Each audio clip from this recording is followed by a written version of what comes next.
Say the Pledge of Allegiance with us.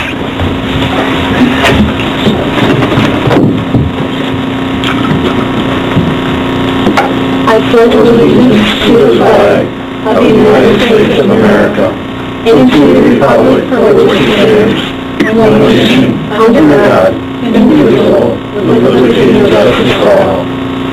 I pledge allegiance to the flag of Michigan and to the state for which it stands, indivisible and united under its seal, for equal opportunity and justice for all without variation.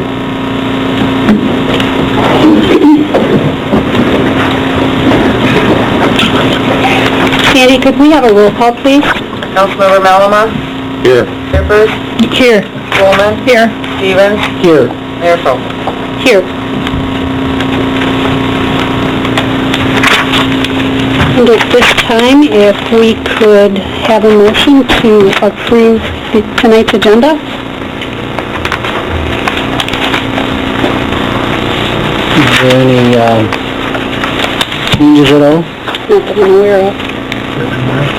I'll make a motion that we approve the agenda as presented. Support. Sandy, could we have roll call? Councilmember Shippers? Yes. Coleman? Yes. Stevens? Yes. Malama? Yes. Mayor Folker? Yes. Motion carried.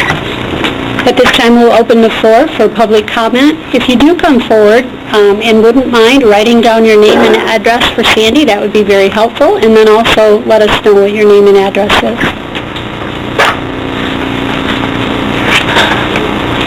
Good evening, everyone. Randy Lindell, Howard Street, Cadillac.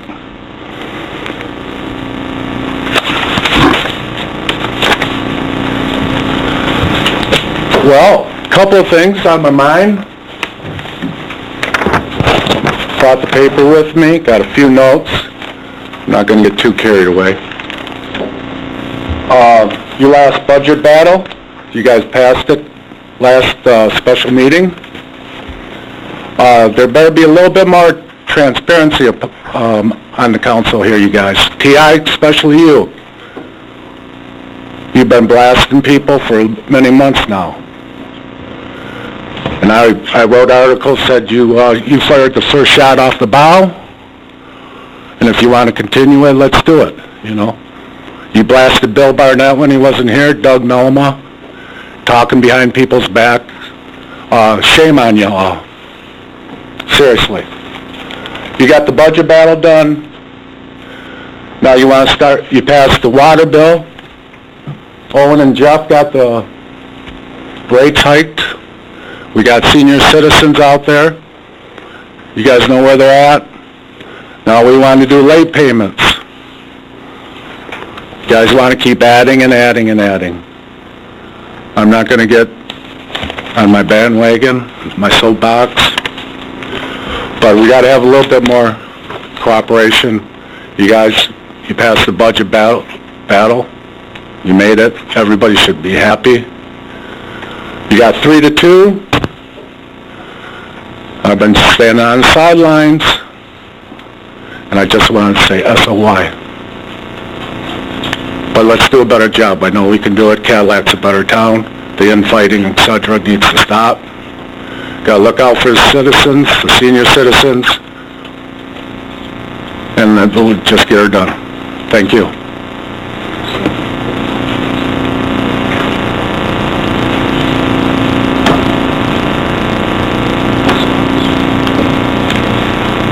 Okay, seeing no one else, we'll close the first public comment and move into the approval of the consent agenda. This evening we do have the minutes from the regular meeting that was held on May 18th, along with the meetings from the closed session on May 18th. And then we also have just received the minutes from the special meeting that was held on May 27th.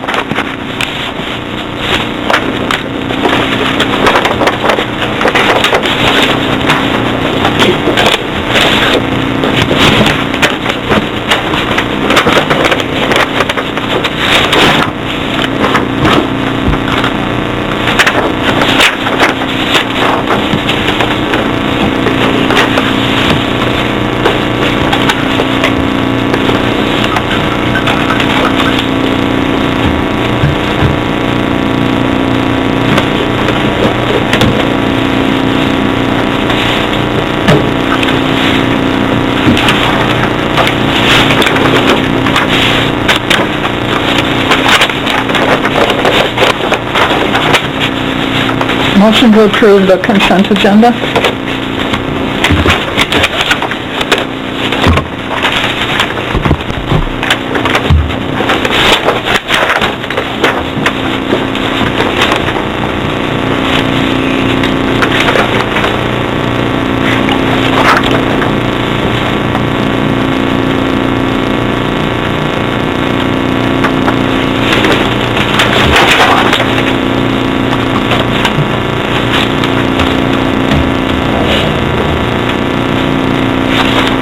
Support.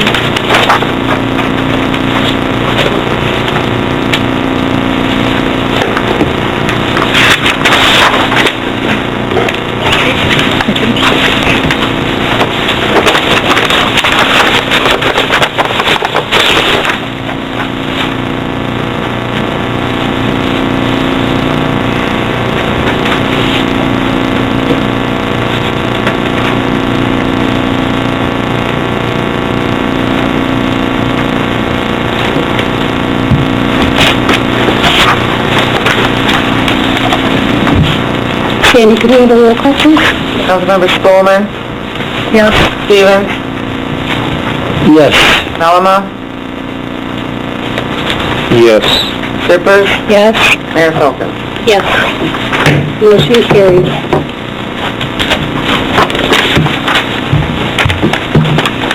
Okay, the next thing we have on our agenda is the public hearing. Thank you, Mayor, members of the City Council. The public hearing this evening is with respect to an ordinance number 2015-09 that will amend sections 42-203, 42-206, and 42-445 of Chapter 42 of our City Code. Jeff Elam has prepared a couple of slides that will walk us through this. Okay. Start with these. Actually, I prepared one slide. Oh, okay. As you know, we had been talking, and I gave you all a copy at your desk because I knew this would be a little small. As you know, we had been talking over the time we were doing the budget about some of the fees that had not been increased in years and years. Since I've been here, about 20 years, these fees have not been touched. And on your form, you can see I have fees that are white and fees that are highlighted yellow. The yellow ones are actually newer fees, or new fees, what I'll call new fees. But we'll start with the top one. It's a turn-off fee. It used to be $10. We're requesting that it goes to $30, just because it takes the guys a lot longer to turn off somebody's water. You'd think it'd be quicker maybe, but they have to find where the box is, dig it up, a lot of time dirt has fallen into the box, they have to dig it out. It takes a lot of time to prep it just to turn it off, and then a lot of times if it's for like a home repair, a hot water heater or something like that, the homeowner's calling the next day to get it back on. So it's, we did some surveys of some communities, had about 100 communities, turn off fees and turn on fees, and we set a rate in the middle of what everybody's doing. So we added them all up, divided by that number, and it came out to be $30. Same with the turn on fee, just the average of everybody on that list, and it's just trying to stay with the times with the guys' wages. Emergency turn off, turn on, it was $55. We're requesting that it goes to $60. Again, those are for after hours emergency when you have to turn it off, for weekends when we don't have the staff and we have to call somebody in, and that's overtime to turn those off. So we're just requesting those. The delinquent turn off, there was, some talk about council about this, is we're proposing a $75 delinquent turn off fee. That's when somebody does not pay their bill. This May, we were shutting off people for their water that they did not pay for in January. So for the January's usage, we were shutting them off in May. And we're saying if we have to go out there and actually shut off your water, you have not contacted us, you have not made a payment arrangement, you have not done anything, and we have to shut off your water to get you to pay, you should pay a fee for that, because the other citizens of Cadillac are carrying you all those times. You can call when you're a month behind and make a payment arrangement. You can call when you're 2 months behind and make a payment arrangement. You can call when you're 3 months behind and make a payment arrangement. When we shut you off on that 4th month, you've had plenty of opportunity to call us and just say, hey, $10 a week.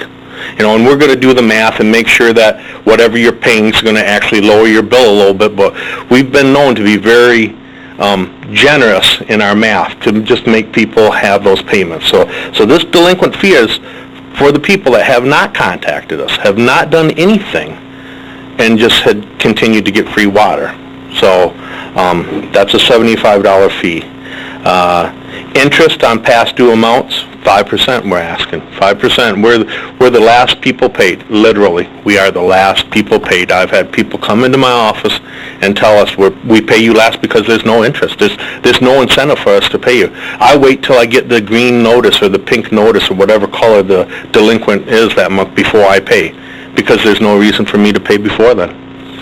Again, it's the rest of the citizens of Cadillac that are paying a higher fee to carry these people for that. And, fiscally, it's great for them. For us, it's not so good. The next two items I had was remove the cost meter in a building and a meter cost with a vault.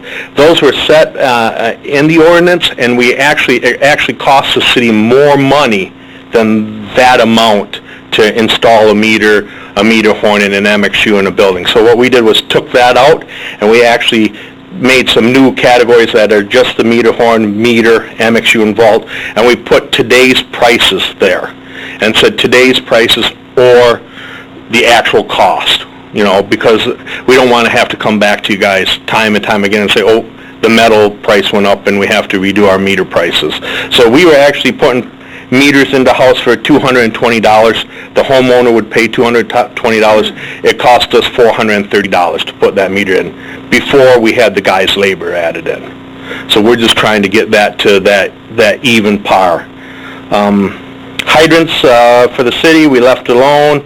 Waters, the fee alone, we did have one that we wanted to do a private hydrant, but we're going to have to do an ordinance for that, so I should have probably took that line out.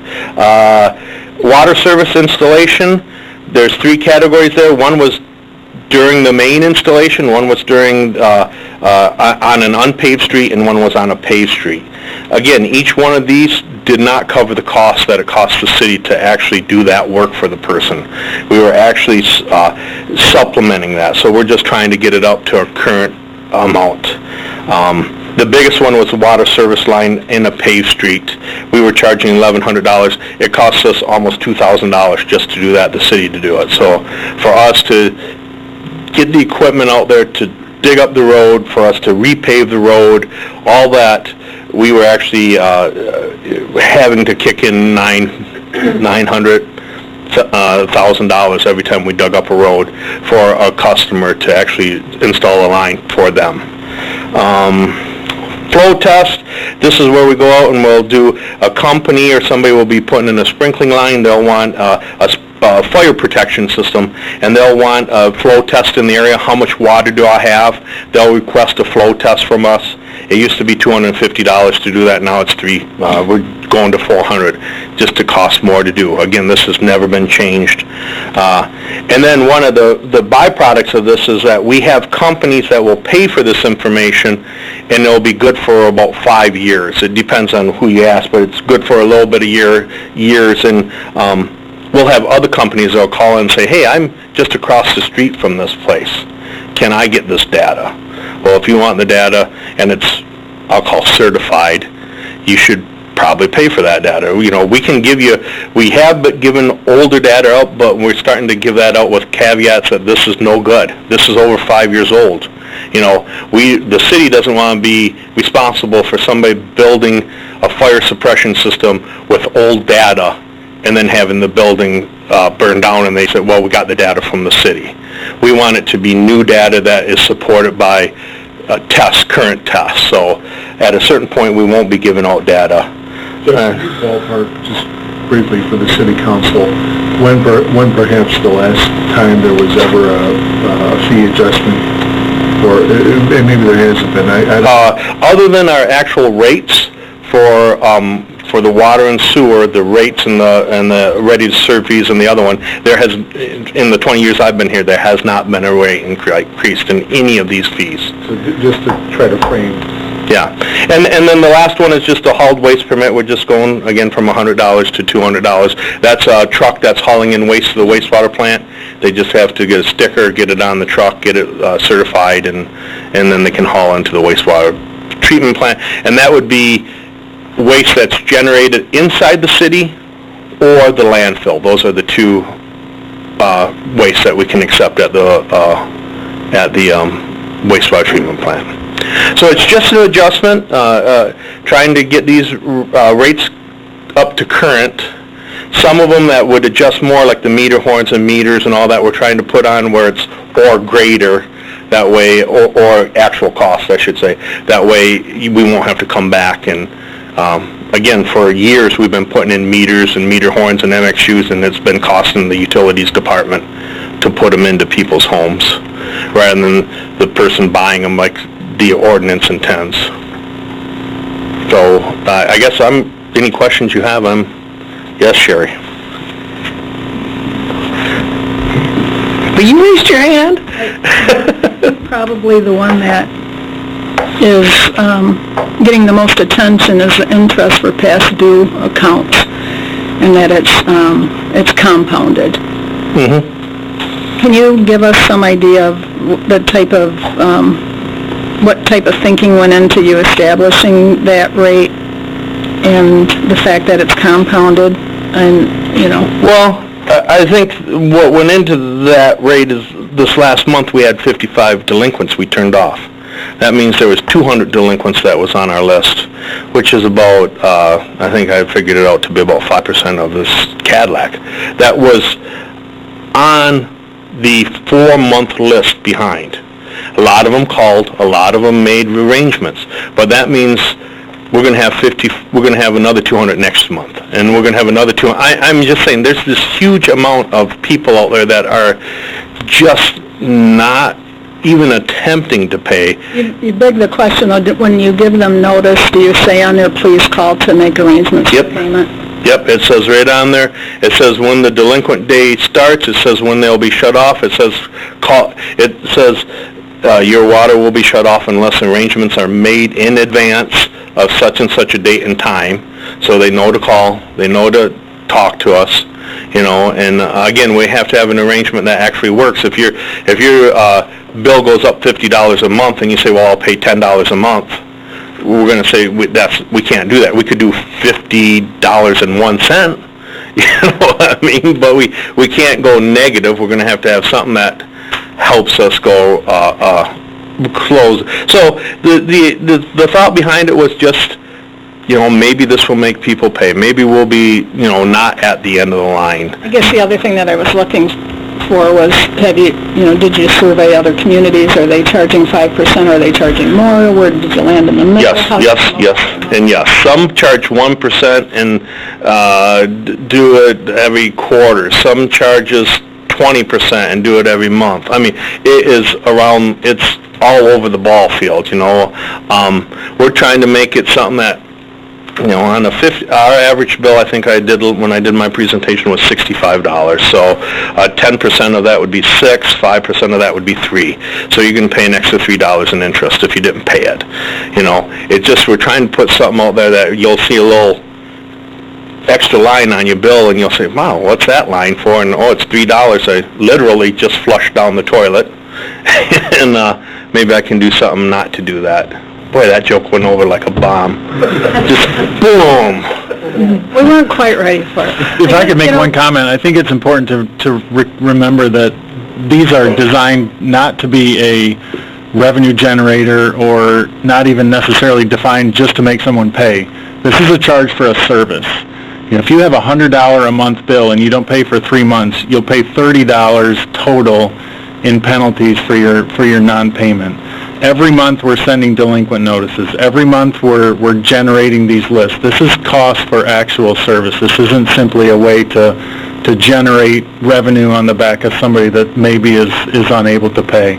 This is not designed to be an uncompassionate thing. This is just designed, as we talked about in our work session, to cover, this is a cost, a charge for an actual service of additional work that we're doing. So I think that's an important concept also to keep in mind, and And Well, the I other think it's thing- referred to in the ordinance as a penalty, not necessarily interest. And no one's right. Everything on this list, I don't think I'll recover the work that this whole list of, going from $10 to $30 on a turn-on. I'm still losing money on that. But at least it's, slowing the bleeding down a little bit. And there is work that actually goes into each one of these, doing the work. So it's a service that we're just trying to cover as much of as we can. Jeff, I apologize. I know that when you did your presentation before, you talked about what other sister cities, if you will, that you surveyed. Can you tell us that again? What do you, oh, yeah, some of them, it was all over the map. Some of them were 2% that they did quarterly, some of them were, I mean, the names of the cities. the names of the city. Yeah, I can get the book, there's about 100 of them, but it was the Northern Michigan utility rate study done by Gosling-Zubeck, 2014, and it has from Alpena to Traverse City to Manistee, Everett, Baldwin, Reed City, Ludington, Grayling, Gaylord, you name it, and if they have a water or sewer, it's in Northern Michigan. It was in the book, so it was quite an extensive list. So. Yeah, the only other thing I was going to say was that customers should know that they have the option of paying online automatically, right? They can't Not go yet. in just That's- one payment, no, but they can have it taken out of their... Oh, yeah, they can do out of the automatic banking or banking withdrawal, and I know the finance department is working on the, And if you have the the other- ability to do that, then you're not going to ever have a late payment. not gonna, Sometimes if I don't have that capability and the bill just sits there and I forget about it, then I get really upset No. with myself because I've created the late payment myself. well, they can do the online banking or make the automatic draft withdrawals, and we are still looking at the credit card payments and all that. It's just a matter of getting all those ducks in a row before we roll that out, so. That'll be good. I just wanted to clarify for the public, as we're talking about online, you currently cannot apply for it online. You do need to come in with a Thank you. the crossed out check and fill out a very quick one-page form to get that process started. Yeah. But then every other point you made. Yeah, I said that wrong. Yeah. Yep. Anything else the council needs? Well, we need to open the floor for public comment, and then we might have some more questions. I thought, Ed, did you? Yeah, if we want to wait, I can wait till after the public. Either or. I'll be here all night, folks. Okay, Joke, Bob. work on another one. No. You're done. There's the door. Okay, so at this time, we'll go ahead and open the floor for public comment as they relate to this public hearing.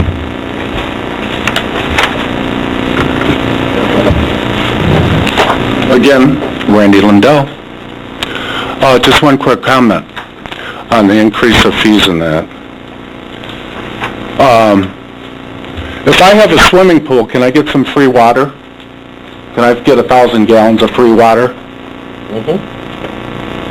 Should we not build people for that too then? Are we going to just start doing that When we get the ordinance, in this ordinance right here?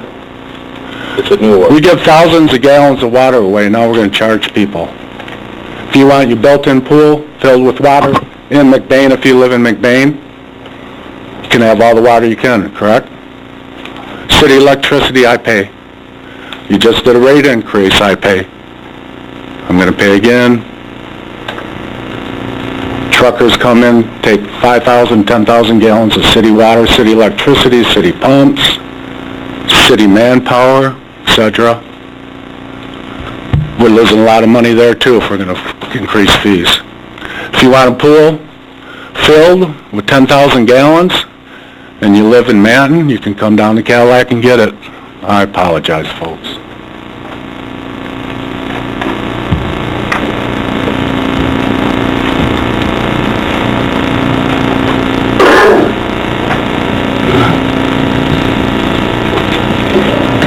Alana Beltran on 1523 Plitt. Last time when everybody was talking about this, somebody else brought up a point and said, if you need to go someplace else to get help for your water bill, once your water bill gets to a certain amount, you can't get help. They might pay it up to 50 or they might pay it up to 100, but if you let your bill go 3-4 months, they're not going to help you, these other government-assisted agencies. So by having a shut-off notice and sending that earlier than 4 months, some of these people may get help. They might pay those bills, but if you wait 4 months to send them, all that, they don't have any place to go. And I'm just thinking, by doing what you're doing and getting them shut-off notices quicker, people can go to the city here, or to the government, for extra help and get it taken care of. But if we keep letting them go on month after month, then they don't have any place to go for help. Just an idea. Thank you.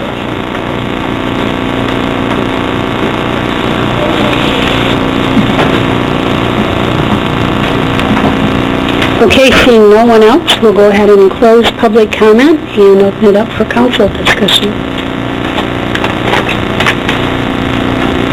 Actually, a couple of clarifying questions, if I could. And part of this, too, is just to make sure, for reiterating for the public, the meter installation fee, that would just be, Mr. Dietland, would that just be for an initial meter being put in? Or is that also if there has to be replacing in a home that's currently on the system? It's usually just for a new meter, but if there was vandalism to an old meter, if the homeowner was found negligent that they broke it, then they would pay for another meter. But usually, it's just the initial time, and if it just wears out, we replace it. But if you left your home in the winter, didn't winterize it, it froze, broke because you turned off the heat, we would go and say, well, you turned off the heat and it broke because you didn't winterize properly, and they would pay at that point. But they'd pay for a new meter. Right. They wouldn't pay for an MXU, they wouldn't pay for a meter horn, they'd pay for that broken piece of equipment. But usually it's just the initial owner.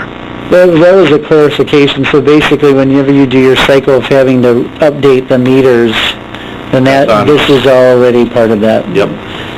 If the battery wore out or something like that, would be on us. Yep. Councilman Stevens, just piggyback on what you're saying, and just for further clarification, if somebody was installing or making remodeling to their home, adding additional bathrooms, maybe they added a swimming pool or whatever the case is, and they chose to increase the meter size, presumably that too would be on the homeowner or the developer to if a homeowner ran a second line in to accommodate whatever they did, it's, usually you size your meter to the size of the line that comes in, and you really can't increase the meter size without putting another line in, usually. But if somebody did increase line size or did something like that, they would buy another meter for that extra line, bigger line. And additionally, going after Councilmember Spillman asked on the interest, the question that came up by two people, and I thought it was an interesting one, is like when we did the run water, and some of them had questions because they had the $300, $400, $700 bill for those a month or such. Is there anything in here that would allow, in circumstances like that, to if it was a case where they're questioning the bill or such, and it was a large one because of something like the run water, that they would be allowed to not have that 5% on an item like that? That's an interesting question. There's nothing in here on that specifically. I see where you're going with it. And you probably don't get a lot of those? No. But I know that there were some this winter that... and on those, you go back to the city asks you to run 1 gallon every 15 minutes, and if you got a $700 bill, you do the math backwards and you're running about 5 gallons a minute. Well, that's a lot more than 1 every 15 minutes. So should the utilities or the city compensate you for you not running the water how we ask you to run it? I don't know. That would be a council decision on that. I hate to cop out on it like that. but No, it's- it was an interesting question that was brought up. I didn't know the answer, and I know that those are probably infrequent. We got calls this winter by citizens, but you're right. Most of them are probably of overuse versus if there was an issue, but...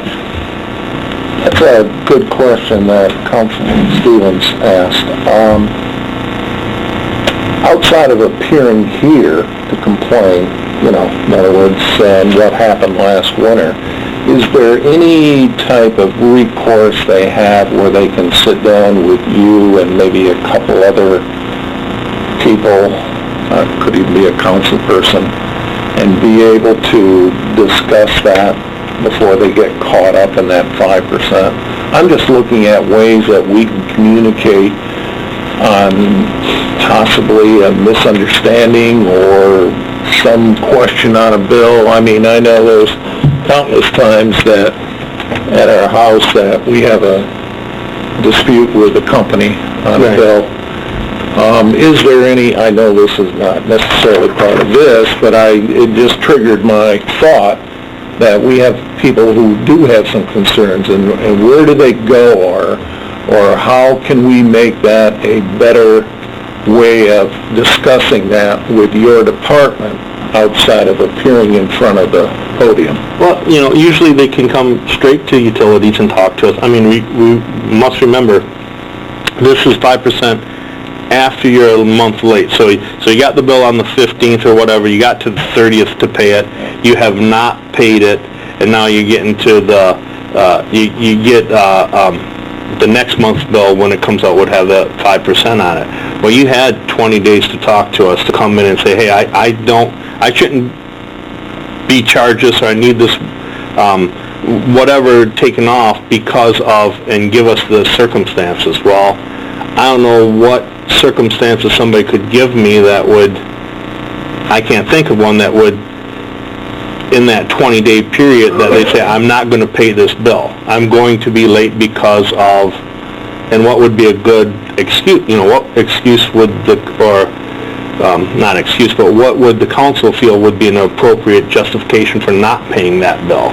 They can also work out a payment plan as well during that period of time that would take care of the balance. Well, if they had a payment plan to pay it off, but once whatever's the unpaid amount after that date would be the 5% of that unpaid amount. So, I'm trying to think of a way that a person could come and say, I'm not going to pay a bill I haven't got a late fee on because of, now, after they got the bill, the late fee's there, they've had now 20, 30 days, why didn't they come in and talk to us? So, I mean, the big thing is come in and talk to us. If you got a reason why this bill is not going to be paid, come in and talk to us, and maybe there's something we can do. But if you don't tell us, we can't help you. We can't make we can't do anything on that bill if we don't know there's a problem. Let's take that word us. When you say us, does that mean they come in and must talk directly to you? Is there, I mean... Usually it's, yes, because the billing clerks can adjust the bills, and they're not going to adjust the bills without me saying that they can adjust the bill, just because of the ability to change what somebody owes.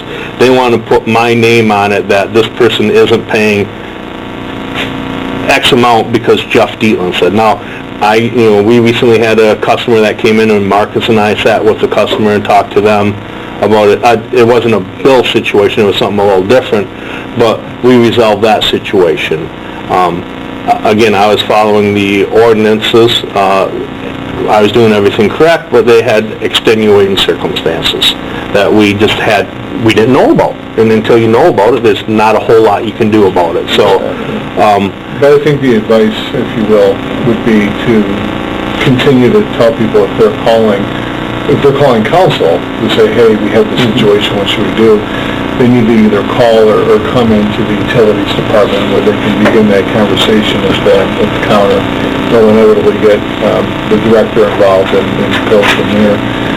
And Jeff, you'll also send notices every month during the interim period, whether there's payment or non-payment, keeping people on the loop. Oh, yeah, you get a bill every month, you know, and then, again, they'll come in and just because the clerks can change the bills, they don't want to change the bills without a JD there, just I authorized it, because obviously they want some check there that they just didn't do it on their own, that the director told us to do it. So that's why the person has to talk to me. And then, I'll bring in various people, I'll bring in the water supervisor if somebody says I had this water leak in my front yard and it was between my water meter and my trailer.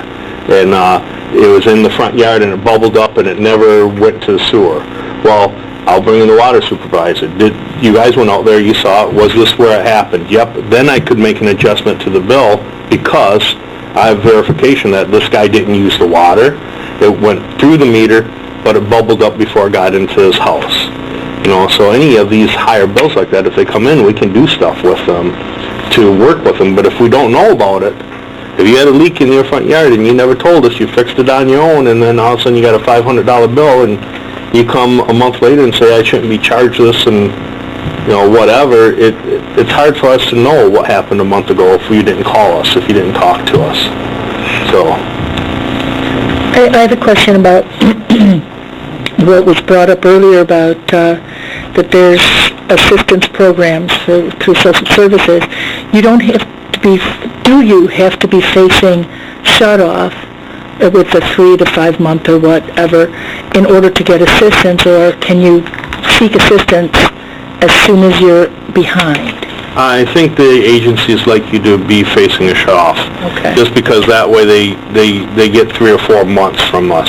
And then I know DHS, they need to have a shut-off notice to do anything. Mm-hmm. I know like Salvation Army, I think Love Inc. and they need to have a denial letter from DHS before they'll do work. So sometimes you got to work through the system to get there. So you get a delinquent letter, you take it to DHS, they'll pay your bill. Well, let's say it's 3 months later, whatever. You get another one, you go to DHS. DHS says, hey, we just paid 3 months for you. Then you can take that to Salvation Army, and they'll pay 3 months. And then 3 months later, you can go to DHS, Salvation Army won't pay, then you can go to Love Inc. and they'll pay for it. So there are programs out there, but usually you need the denial letter from DHS to access the second tier. So as part of your discussion with people when they come in and talk to you, would part of the discussion then be that you could provide that document earlier than the 3 or 4 months? I could. I mean, if council wanted me to provide it earlier, we could provide it earlier. You provide it earlier, I'm going to have more people on the shut-off list. Right. And I'm going to have more people I'm shutting off. Okay. Because it's going to come earlier, and so instead of 55, I'll have 88, and I'll have 300 people on the shut-off. Right, and I guess I wasn't asking you to send it to everybody at that point, but is there a way if someone comes in and they know they're going to continue to have a problem, that they could get one issued to them specifically? We do not do that. I think that shut-off letter, the mass email, they still have, when they get their delinquent letter that says your water's going to be shut off, you usually have 2 to 3 weeks before that shut-off date comes. So if you got that letter and you went that day to the agencies, there's plenty of time to get it taken care of before the shut-off. What happens is a lot of people procrastinate and then they run out of time and shut-offs tomorrow. I have one other question in regards to Mr. Lindell's concern about us giving water away. I realize we're not providing a service, we're not running it all, to their homes, but do other cities charge for that? And that's why people from Manton come here, or people, why then would we not make that a part of We would. the structure? We would. We actually had it in here, Owen and I had it in here, but it is not in our ordinances. So for it to be enacted, we have to actually do some ordinance writing for water. for that segment. And we thought, it's better, all these that you have in front of you are currently in the ordinance or can be added to the ordinance very easy. The water one, there's not a place to add it, so we have to make a place to add it, then we have to write the ordinance, and then we have to say how much we want to charge somebody that's getting the free water. We did that initially, the free water, because we didn't want people going around hooking up to hydrants all over the city, stirring up the water system. We'd rather have them at one location that we could monitor taking the water. A lot of it's for highway construction or construction purposes. One of the bad areas is, or well, not bad areas, but one of the consequences is you do have water haulers that come in on occasion and will get enough water to fill up a pool someplace else and then haul it away to that person. We had envisioned putting it in here, but there's 4 or 5 low ones like that. I want to do a private hydrant fee that we could actually inspect people's private hydrants. They could hire us because a lot of the businesses have private hydrants, but the fire department does not want to use them because they don't know how often they're inspected. Well, if we had an ordinance that the city could do that, we could take it over, inspect their private hydrants, maintain their private hydrants, then the fire department could use their private hydrants. But we just didn't have time to get into this ordinance. So there's several of those type of ones that we want to come back with that would be really, truly unique and brand new that we've never done before. Just to clarify, what our director is really talking about is that the new fees that don't currently exist today, that we're adding today, are able to fit within pre-existing section of the code. Whereas the type of fees that he was just mentioning about obtaining water would require a new section of code. Right, I understood that. Exactly. Thank you, Marcus. Can I back up and ask you something? So, in terms of with delinquent customers, when somebody calls you, or if somebody gets in touch with you, do folks let them know at places that they can go to get this? You do tell them what they can do? Good. So the rule of thumb is if you're having a problem, call us. And I think it goes beyond procrastination. It's like there's a dignity thing, there's a pride thing there, and it's embarrassing. And so, it's like waiting too long to go to your dentist, and then you've got a problem and you wait longer because you're embarrassed to go back to your dentist kind of thing. So I think that there's more than just people wanting to freeload at play here. I know that there is that, and that is probably true for some people, but I also know what it's like to be in that other place, But we do tell them all where the services and who provides the service and how to go about it. We actually give them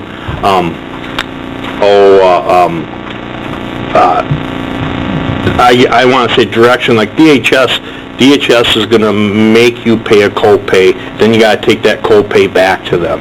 So we'll tell them, make sure you take this back to them so you can show them. So a lot of people that would be first time on the system might not know they have to go back, but then their water never gets turned on. Well, why didn't it get turned on? Because DHS never saw you made your copay, whatever they said you could. So we tried to be helpful with them and tell them all the stuff we've learned through the years of what will make it easier for them and quicker for them to get the help they need. Right. I knew you did that. I just want everybody else to know that. And Okay. talk to Jeff, talk to the folks here, because they're not going to judge you. They're going to help you. And we can't help, we can't do anything unless you talk to us. I mean, we don't know what's happening at that water account that made it whatever. So you need to talk to us so we can help. Thank you. A quick question back on the issue where they were talking about people like working on roads or swimming pools where they come and get that water. Is that something where they have to get somebody from the city? So, I mean, is it just a spot where they all know to go and they just do it, or is it something where they have to get somebody from your office to assist them? It is a spot that they know they can go to, and they'll go and they'll fill up there. And again, because of the road construction, if you're laying asphalt, you might need that at 7, 8 at night when our crew's home, so they'll know this is the area to get it. And we tell them when they call us, this is where you can get it at. That will be one of the things when we do our new well field, and we abandon the old one, when we have our 2 new ones, we're going to have to designate a new spot for them to fill in. And at that time, I'm hoping we'll have card readers and the whole 9 yards where a person will get registered, they'll swipe their card, they'll come in, they'll get the water they just paid for off their card, and away they'll go. So, but that's down the road, so. And you're sounds like you're already working on that in terms of getting something for that, or is that something you need the council's direction on? Because I like that idea. It brought up a good point about having some sort of a fee structure there as well. It's something we're working on, an initial fee structure, which would be very similar to the hall waste permit, which is your last one, which is, it'd just be an annual permit for water, and that would be a license on your, let's say, vehicle, that this is the vehicle I can bring in to get water. At some future point, when we had the card read in that, we'd just set up a fee, you know, whatever it's comparable to the citizens of Cadillac to pay, and they'd swipe their card and get, you know, 1,000 gallons or whatever that amount is, so, Okay. Can we have a motion?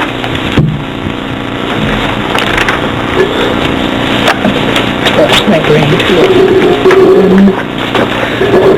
I'll make a motion to approve the resolution to adopt ordinance number 2015, am I in the right place? Yep. -09, to amend section 42-203, 42-206, and 42-445 of Chapter 42 of the City Code to increase charges and fees for certain water services and hauled waste services. Support? Sandy, can we have a roll call, please? Councilmember Stevens? Yes. Malama?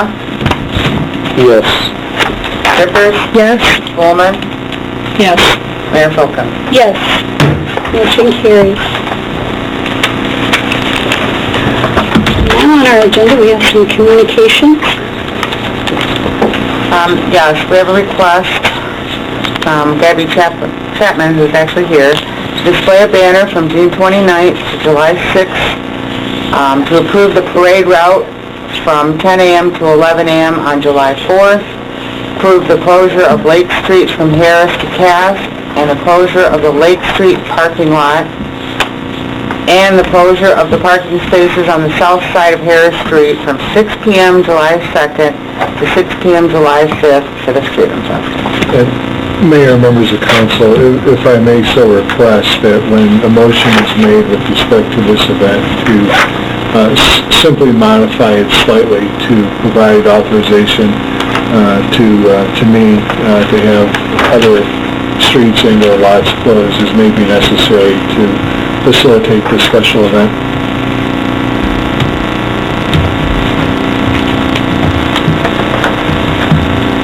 So that is actually the 6 p.m. July 2nd to 6 p.m. July 5th is for all 3 of those items, the street closure and the parking spaces in the parking lot? Correct.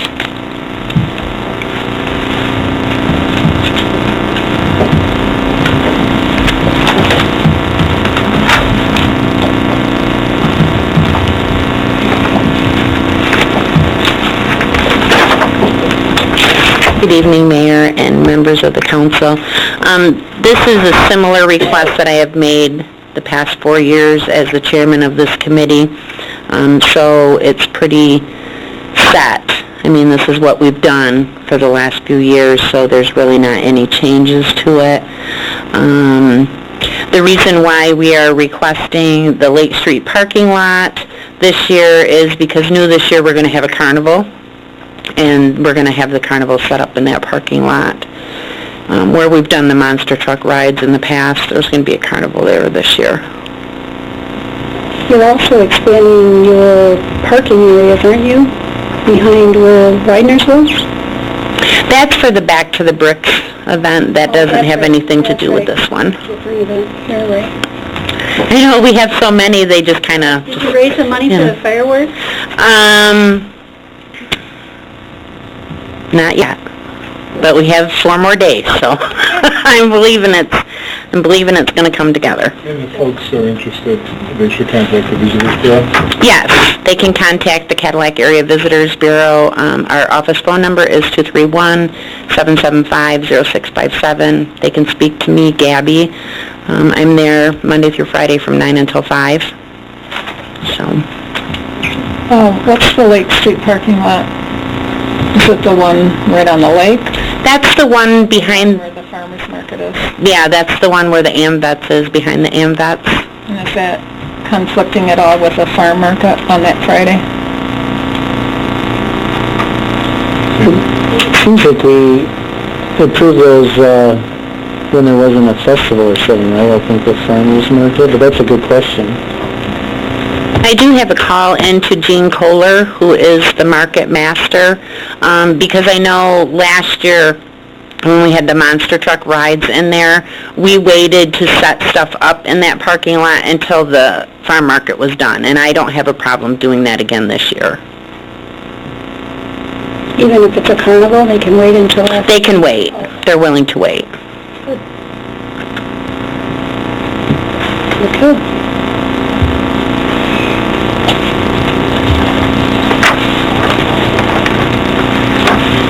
Does someone make a motion to approve? I make a motion to approve the request from Gabby Chapman for the Freedom Festival as presented, and to include other requests that may come up to facilitate the event. Support. Sandy, could we have a roll call, please? Councilmember Malama? Yes. Shippers? Yes. Bowman? Yes. Stevens? Yes. Mayor Copeland? Yes. Motion carries. And I hope to see you guys all this weekend at the Back to the Bricks event. And it doesn't know what I was talking about. Okay. Now, Sandy, we have some appointments. Yes, it's being recommended that David Gregg be reappointed to the Planning Commission for a 3-year term to expire on May 1st, 2018. And it'd be nice to note that he's already served 9 years, which that's a pretty active committee, so a lot of thanks goes out to David for that, and also for his willingness to do 3 more years, which I'd like to make a motion that we reappoint David Gregg for a 3-year term that would end May 1st, 2018. Assuming that date's right, the May 1st. And for the, I don't know which ward he's in, but for the ward that he represents. I'll support that. Should that be June 1st for today? Or it really would expire May 1st or June 1st?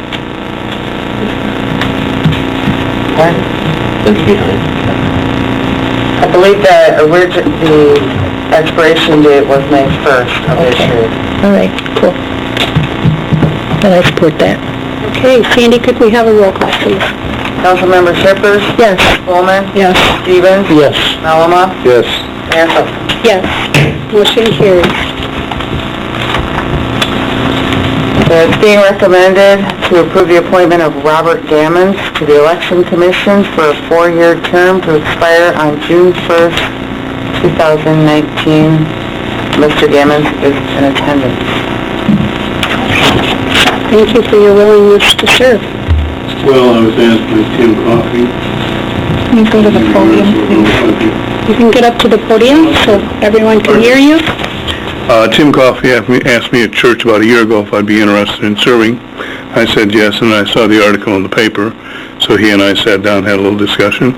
So I came over here and picked over the paperwork, looked it over, filled out some stuff, and dropped it off. And what I did when I was in the military for 20 years, and what I did when I was stationed at various bases, I was the election advisor for different people in the unit. And I used to say, pardon the way I put this is, if you don't vote, don't bitch. So if you didn't put a vote in, you couldn't complain about anything because you need to have your voice said. So I used to make arrangements for them to get hometown newsletters or newspapers or information on what elections were coming up so they could at least know what was going on, you know, not just blindly put a check mark beside somebody's name or beside some proposal. So I did that for the 20 years I was in the service. So when Tim asked me to, I said, sure, I have no problems with doing that. So Thank you very much. I'd be happy to serve.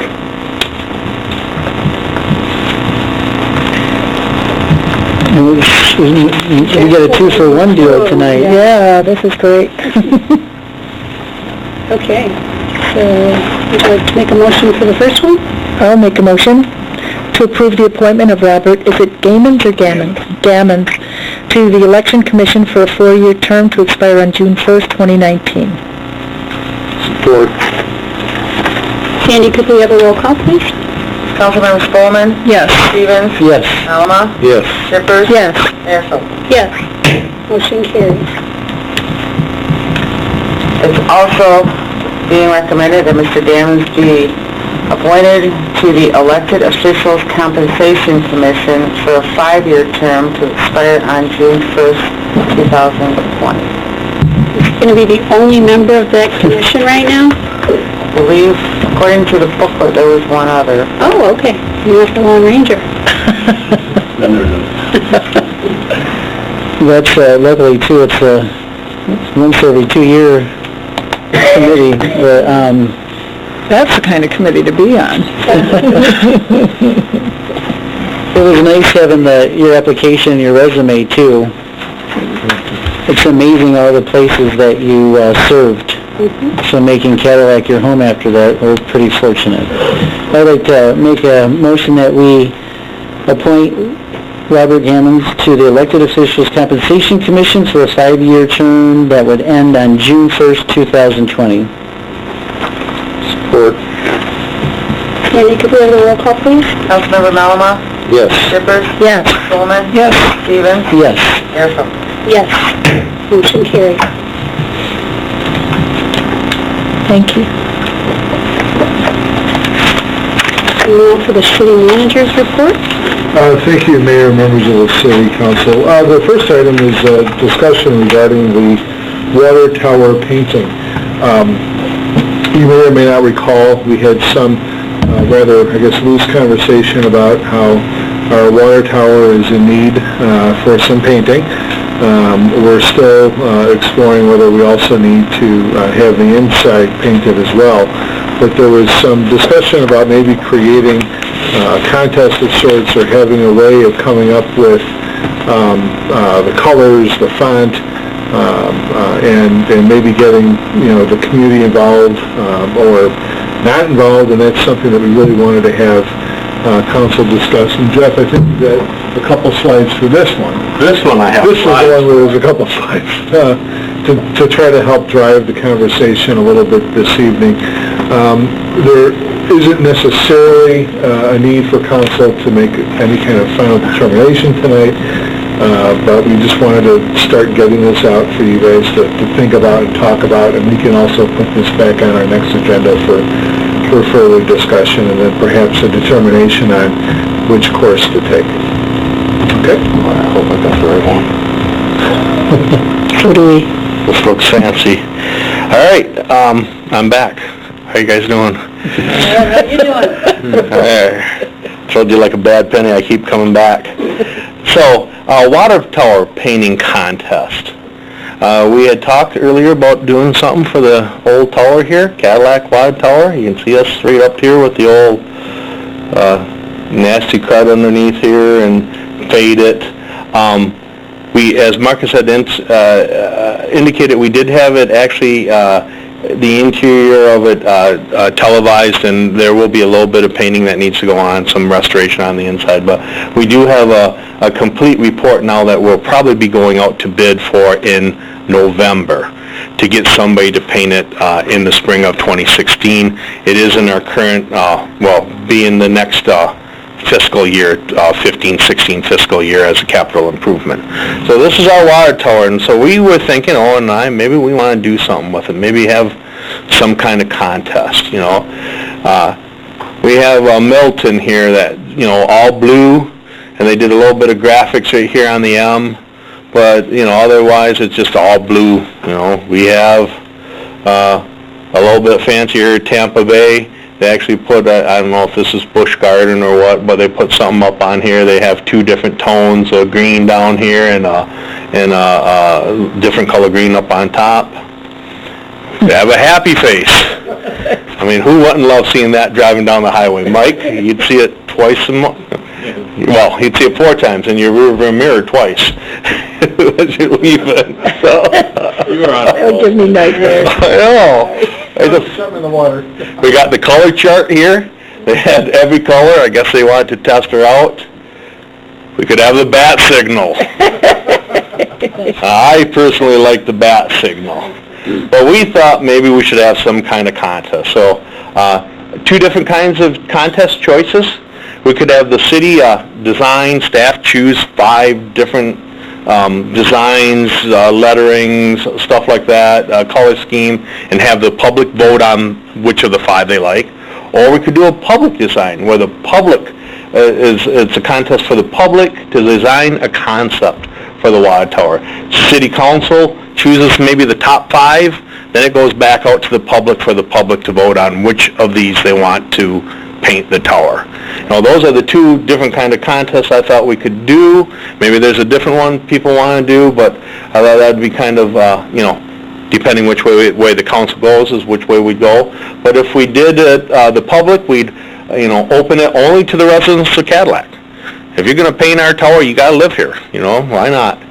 And they're not painting the tower. If you're designing the paint for the tower, you don't win the opportunity to paint the tower.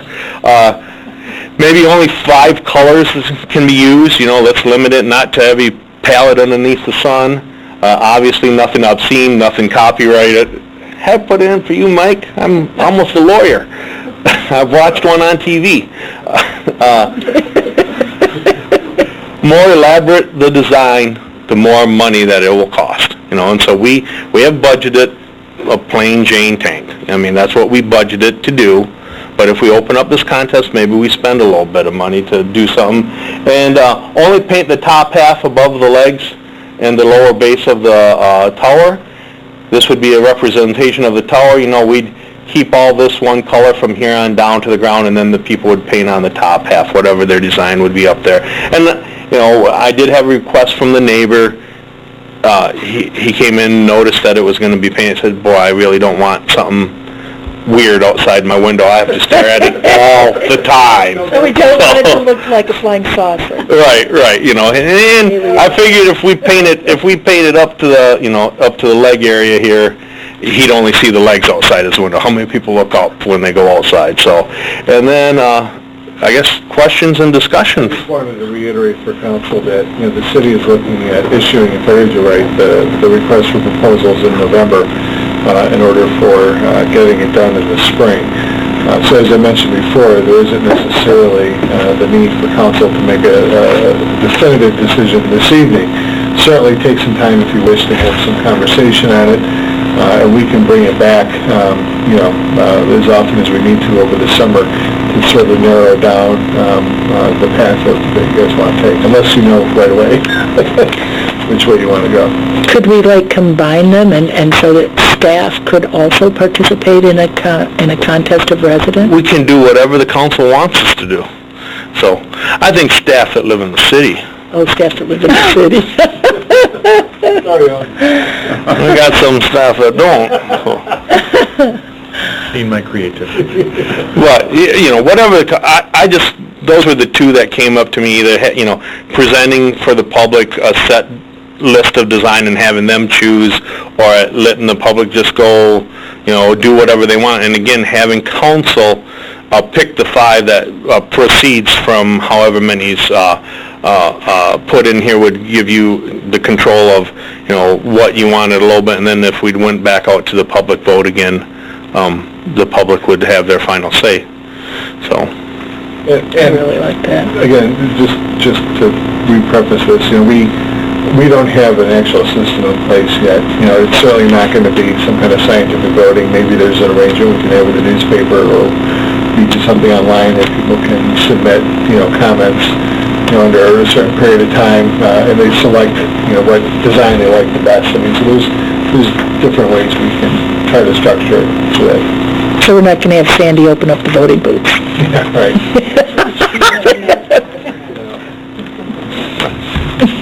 Any questions, or? I kind of like it the way it is. I like that color blue, and I like it pretty plain and simple, and that's just my opinion. I don't really want anything fancy up there. I don't think we should spend a ton of money on it. I don't think we should spend a ton. I was up in the courthouse the other day, and I looked out, and there's a perfect view of it. And, there's also a perfect view when you're driving into town from the south on 131, and it just shines there above the tree line, and it's elegant in its simplicity. I like this logo, though. I mean, you could take off Cadillac, Michigan, or City of Michigan, and just have that Cadillac, and leave it simple. But, And I we can do think that the if public would council have wants. fun with it. However council wants to do it, just we need to paint it, so. All right, thank you.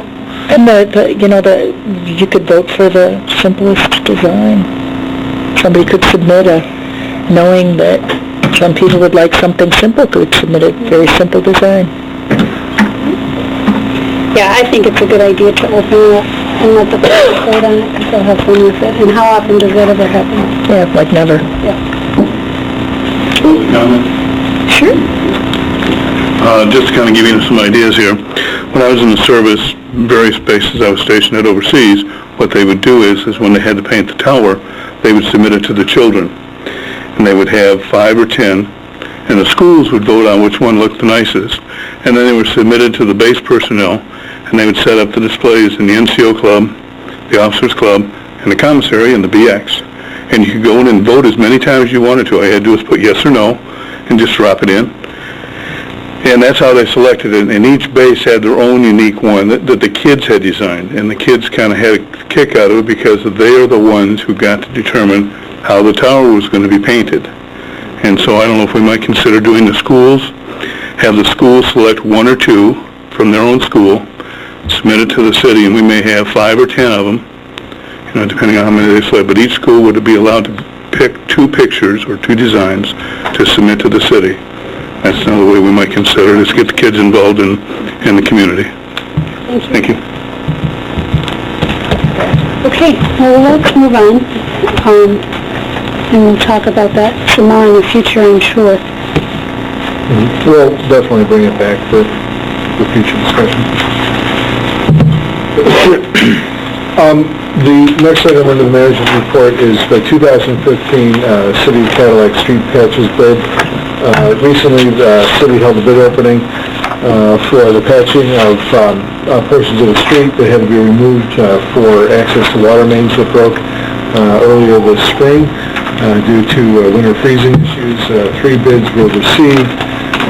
The recommendation is for American Asphalt for their bid amount, which was the lowest at $20,393.15. The request is for an award to American Asphalt, including a 10% contingency for city engineer-approved field changes that may happen with respect to quantity or scope of their project. What is that? I kind of looked through the packet and didn't find it in there. Was that something that was in the packet? No, the communication is left at our desks. It's right there. I was just looking for it too, and I'm like, wait a minute, All right. Aha. The reason for that was by the time we made the decision to try and get it in for this meeting in order to meet the 5-day publication requirement, we couldn't have the bid due until Friday. So the bids didn't come in until Friday. We knew the item would be on there, so we put it on the agenda, and then she was going to have those available tonight. So that's the reason. I'll make a motion to award the contract for street patching to American Asphalt in accordance to their bid of $20,393.15 plus an additional up to 10% contingency for engineer-approved field changes. in unit quantity or scope. Support. Sandy, could we have a roll call, please? Councilmember Shippers? Yes. Spelman? Yes? Stevens? Yes. Alma? Yes. Mayor Folkins? Yes. Motion carries. Thank you. The next item is a request with respect to master plan update. This is more or less a housekeeping type of item. We're in accordance with the Michigan Planning Act. The City Council does need essentially to remand the master plan to the Planning Commission for them to move forward with their process of updating and adopting the 2015 master plan. At this point in time, notification to specific area agencies has already been made. Additionally, they have a public hearing set up for July 22nd, 2015. For June 22nd, 2015. The Planning Commission will be making a recommendation or a final recommendation at their July 22nd meeting, and then it will be back to City Council thereafter.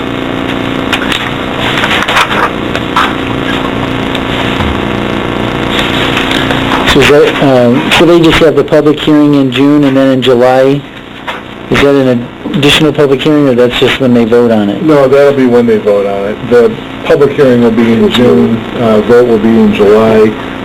The notification period expires in July, which is why the final vote won't be in February.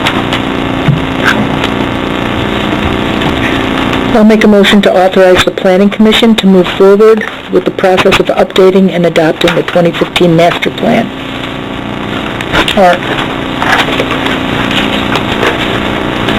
Sandy, could we have a roll call, please? Councilmember Spelman? Yes. Stevens? Yes. Alma? Yes. Shippers? Yes. Mayor Folkins? Yes. Motion carries. Thank you, Mayor, members of the City Council. What staff is heading this up? What staff is heading up? John Wallace. Yeah. The final item under the City Manager's report this evening is request for temporary signage from Relay for Life. Relay for Life is asking to have 3 yard types of signs placed within the city from Monday, June 15th until Monday, June 29th. The signs will be placed at the following locations: near the playground on Chestnut Street, near the city dock, and near the new restroom facilities. The staff and community development did take a look at the signs and didn't have any issues or concerns with them, but we do require council approval accordingly for those placements. And this is advertising the event? Is that Yes. what it is? Okay. It's advocating for the Relay for Life event.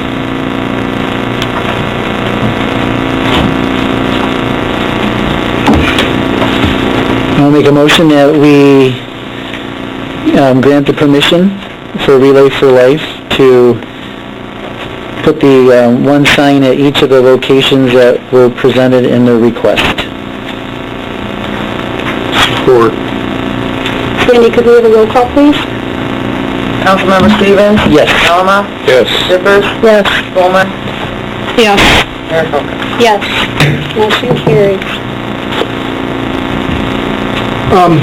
If I may, move forward under the adoption of ordinances and resolutions. We do have a special guest here with us today from Networks Northwest. His name is Scott Best. He's a regional planner. He's here to provide some background information on the US 131 corridor economic strategy. We do have a resolution for the City Council to consider adopting tonight in regards to that strategy that Scott so very kindly provided to us, and a copy is in your packet. Scott? Hi, good evening. The Northwest, formerly Northwest Michigan Council of Governments, is a quarter to our jar, but Networks Northwest received a Regional Prosperity Initiative grant this year for conducting the US 131 economic development strategy. And so we're kind of looking at all the communities all up and down 131 from Cadillac up to Petoskey in our region. So the The basic impetus for this is to leverage all the assets along the US 131 corridor, develop an assessment of industrial capacity and what we can do to try to improve it, and then potentially do an implementation project to increase economic development along the corridor. So we're working with all the individual communities along, both incorporated and non-incorporated. And then what we're kind of looking for from Cadillac is representation on a committee that we're forming from all those communities that will meet probably about 2 or 3 times over the next 7 months to help develop that strategy and guide it. We're also looking for input from Cadillac and what you think is important for your economic development as a key component of the strategy development for the whole corridor. So what we're looking is not necessarily anything binding, but just some key personnel you think would be important to sit on that committee and to be able to communicate what Cadillac would deem important, and then also part of the goal of these committees is this committee is to also provide educational component for the next one that we're tentatively scheduling for the 13th or 15th of July, which will be the kickoff meeting. We're going to be having somebody from the MEDC attraction team talking at that, as well as elicit input from the communities. So. And just to say, when Scott and I met, was it I think last month or early this month to talk about it, I certainly volunteered myself on staff if there's anyone on council that would also be interested in being on it. That's fine as well. But I think you're only looking for a couple of people, probably. Yeah, we're not going to limit to whatever, 1 or 2, but whatever you feel would be beneficial to sit in on those. Now, you mentioned about it being a grant. Is that grant just for the study, or is this grant also where afterwards they're going to be giving out grant dollars to certain projects? What we're trying to do is follow it up. We've talked with the EDA about some additional funding. So once we kind of identify key areas of capacity improvement, EDA could potentially fund some additional follow-on work, which might be some implementation. That's not been earmarked yet. So, but potentially there is some follow-on work for implementation. I apologize. Where did you say that the grant funds came from, the initial grant funds that you... Sure, the Regional Prosperity Initiative from the state of Michigan. And then, but they're going to be looking at the full... I just want to this sounds like a great project, but we've sometimes done that, and then the focus becomes like on Traverse City over the... Well, I guarantee it won't be on Traverse City. You're not on 131. But it sounds like it's a plan that's going to look at the full area and have a strategy in place which would include for sure Cadillac. Correct. So we're the city the furthest south? What we're looking at is basically communities in our region, which is the 10-county region, from basically Manistee across the Misaki and up to the bridge. So basically, the furthest south is Cadillac in our region. So it would be Cadillac to Petoskey. And looking at the strategy development, obviously the economic driver are basically the anchor communities of Petoskey and Cadillac. And Cadillac, obviously, a good large portion of the industrial capacity of that corridor. So when looking at the strategies, we really think that the input from Cadillac will be important to develop that strategy. Great. Stuff.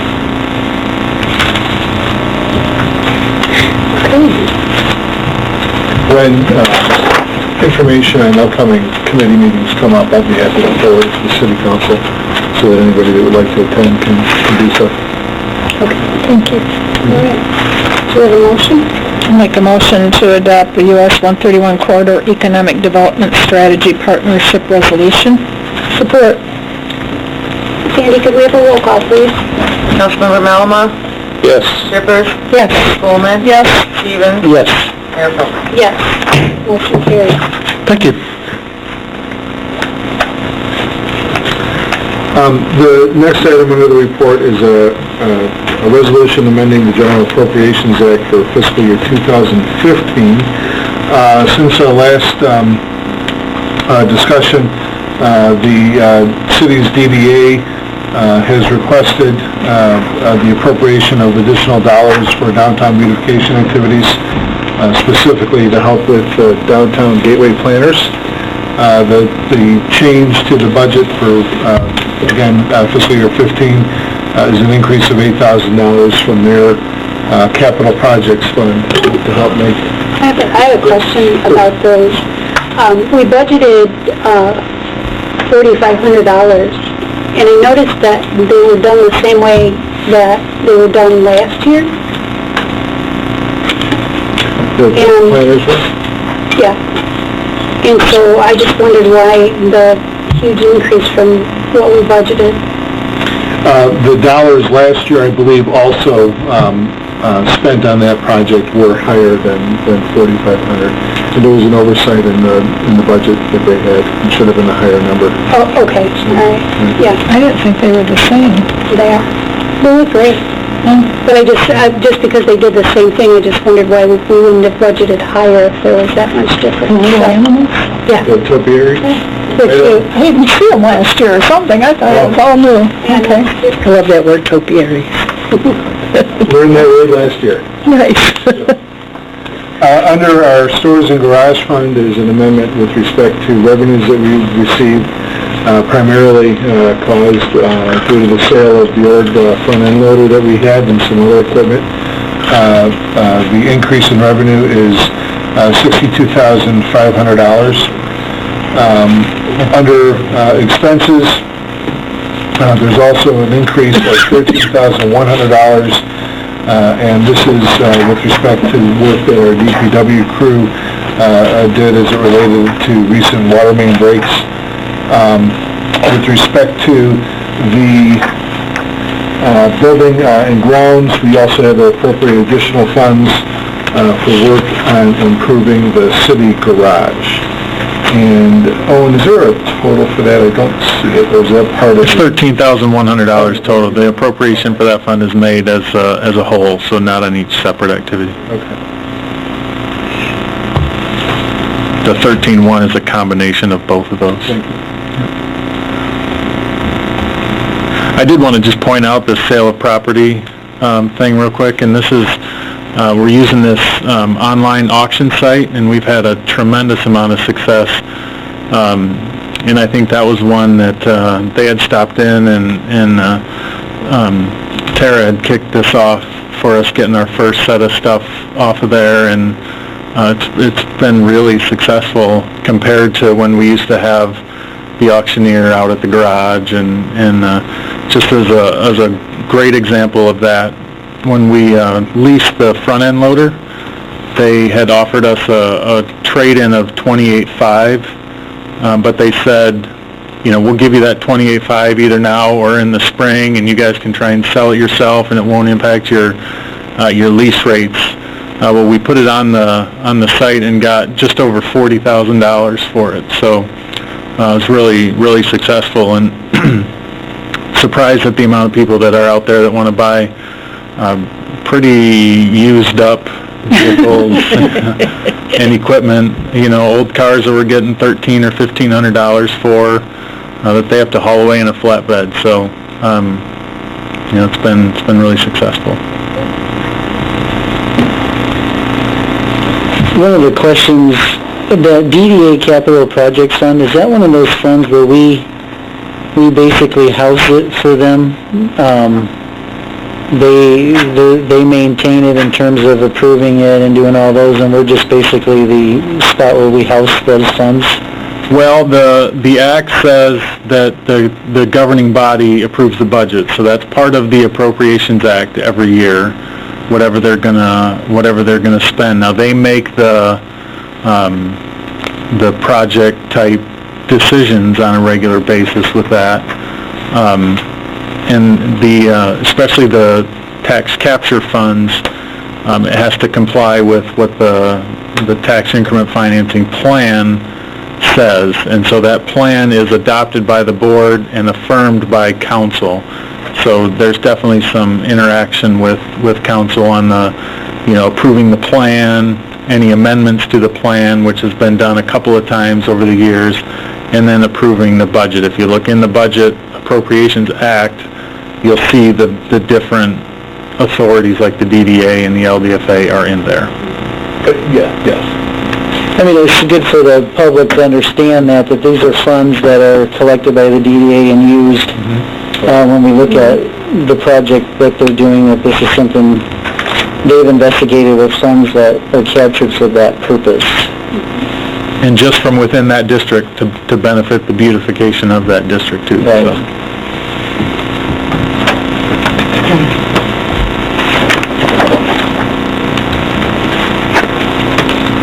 Okay, can we have a motion?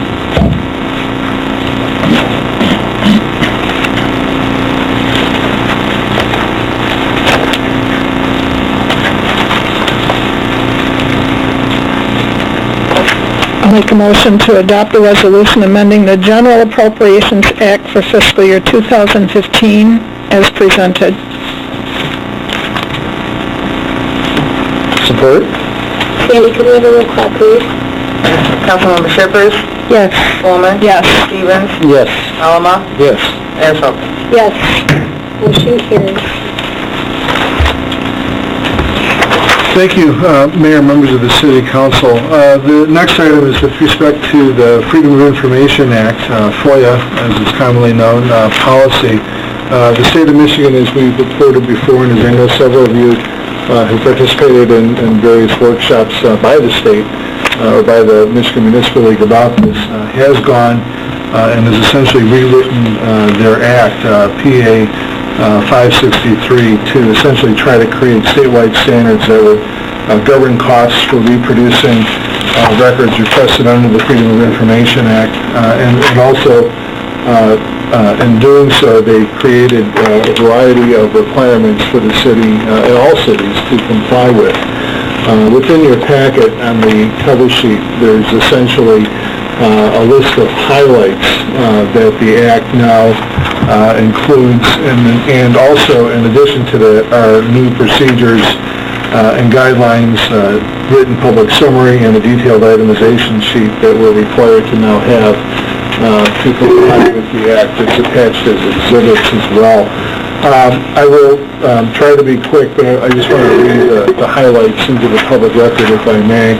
And so, one, under the new Act, an itemization of Freedom of Information Act fees on a written invoice detailing why each is reasonable and under what category it is assigned is required.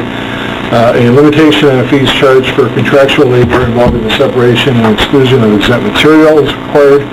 A requirement that any public body that maintains a website must post a summary of its procedures and guidelines online. A restriction of fees for requests that involve more information available on a public body's website.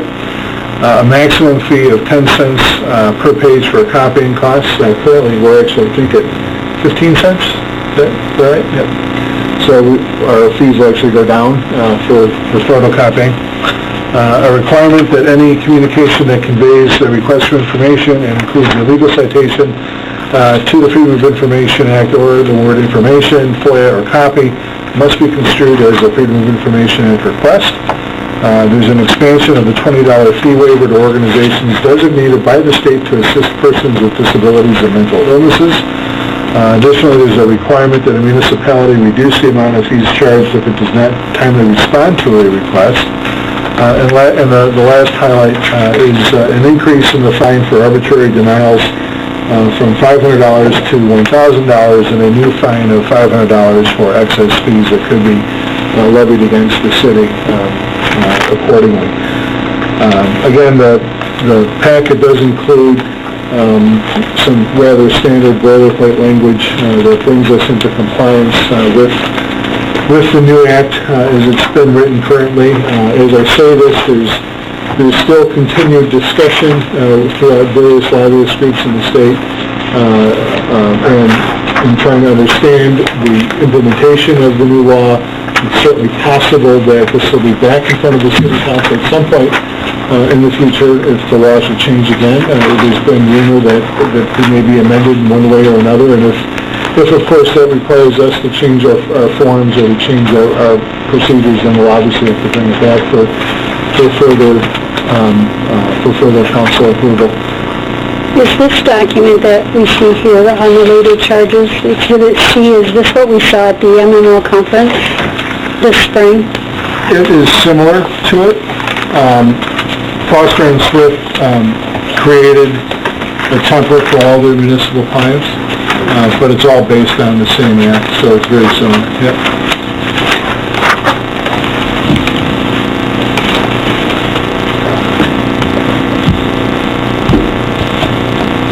And yes, the reason why it's so detailed is because that's what the act is requiring. Yeah. So.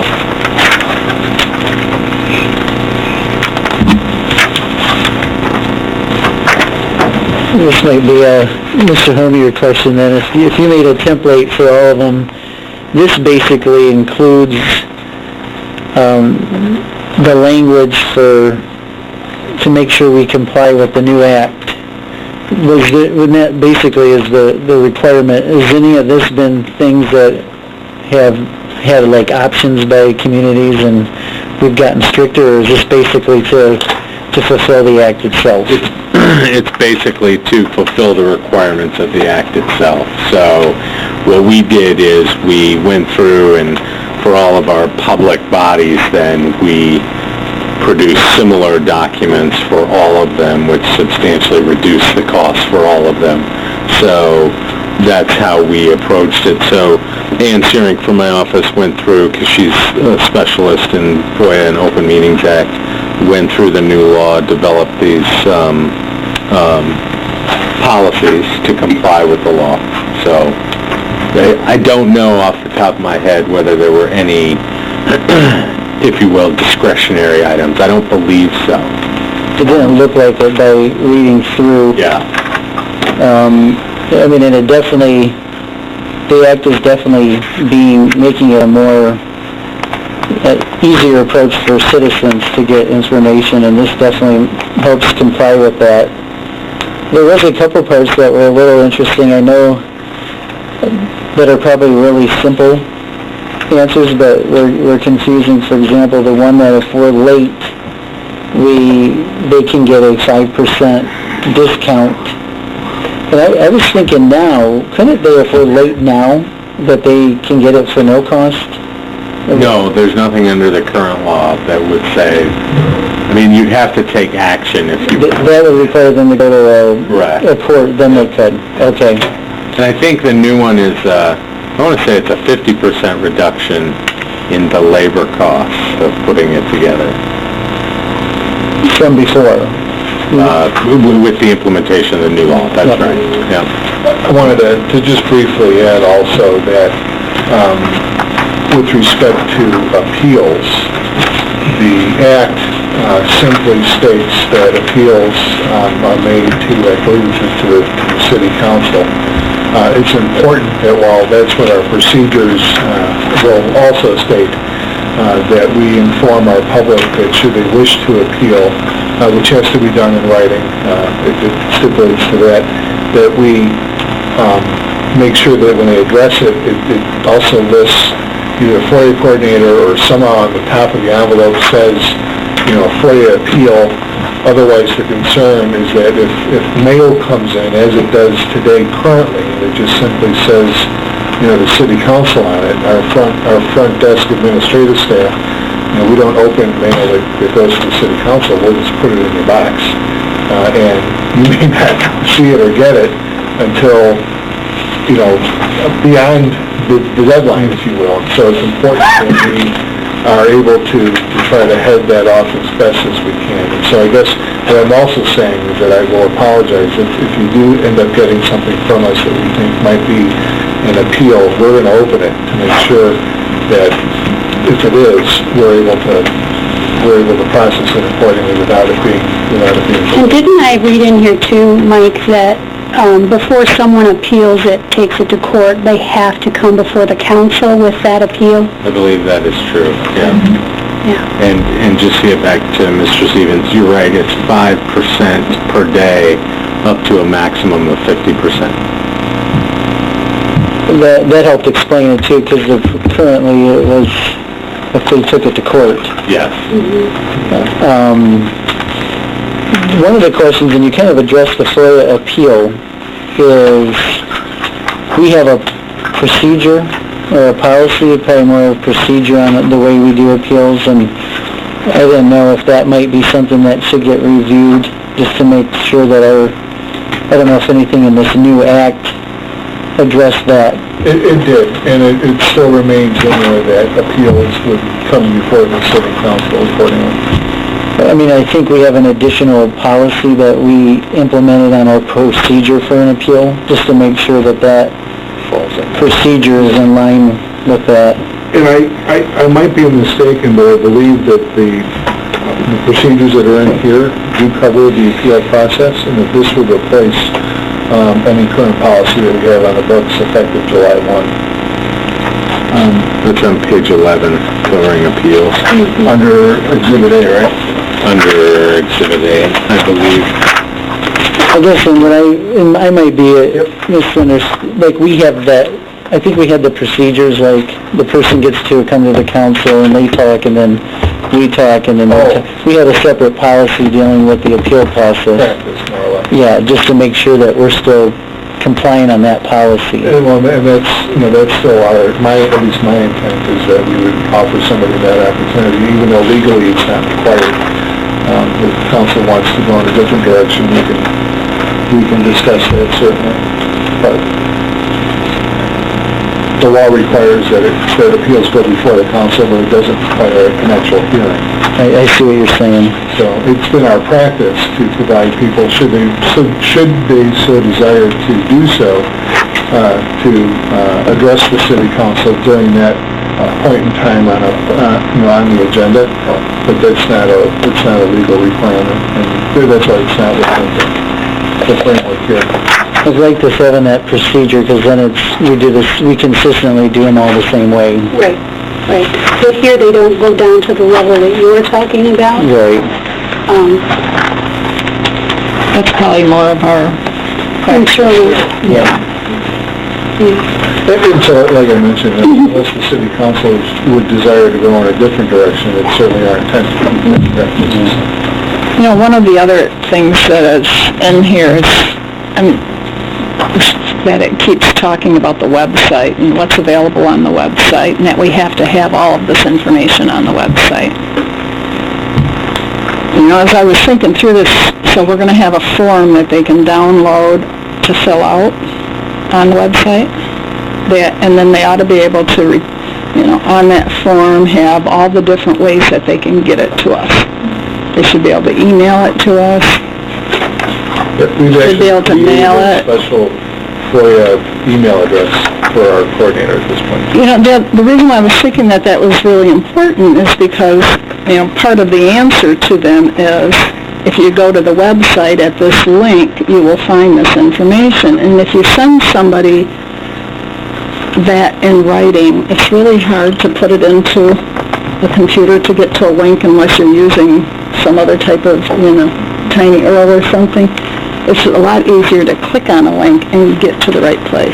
The interesting piece to that is that while that makes complete logical sense, the state, in the way that they adopted the new act, would still require, based upon the feedback that we then received, us to fill out the cost estimate sheet, even though someone might simply go online and get it. So there's still the requirement that we may have to go and do additional legwork. That was what they were talking about at the conference in the spring. The folks that were in attendance there were talking about the burden that it puts on the municipality to fill out that document, which is really intense. This is always a work in progress, so, I still have communities that aren't putting special needing notices on their website, even though they've been required to do so since 2012. And it just takes some time to catch up. So hopefully, because we've spent so much time developing these for all of our clients and given them a lot of notice, that most, if not all of them, will be in compliance by July 1. So. But I might be out to lunch on this, but I still envision us, in full disclosure or transparency, whatever you want to call it, having every one of our FOIA requests online. So that way, if, somebody can always look to see where it is, who requested it, what the status is, and then how it's filled, and the information. So that, maybe somebody has the same request that somebody else has already had, and they ought to just be able to click on it and get that information. There are reasons why I would not support that. I can imagine, because you're that attorney that would... No, because there are different privacy exemptions at issue for, depending on the requestor and the information requested. All right, help me understand that. Sure. So it's all FOIA-able. Because there are certain privacy interests where you're balancing the public's right to the information versus the privacy interest of the person, okay? So now imagine, because we've had this happen, imagine a person who is requesting information like an autopsy report of a family member, okay? Well, weighing that privacy interest there is going to weigh in favor of disclosure to a family member requesting it. Whereas if it's then posted on your website for all of the public to view, that's a privacy interest that we're not going to jeopardize for that family member requesting that document. Certainly. And so it's a case-by-case basis in terms of weighing that information and weighing the balance between disclosure versus privacy exemptions. And we've had a number of those instances come up. And so we need to be careful about that sort of thing. So, I mean, there are all kinds of privacy issues that have been raised in various cases that we've dealt with on FOIA issues. Not only autopsy reports, but autopsy photos. And those are things that we are not going to provide to the general public. If I may simply add, if it's council's wishes, we could certainly look at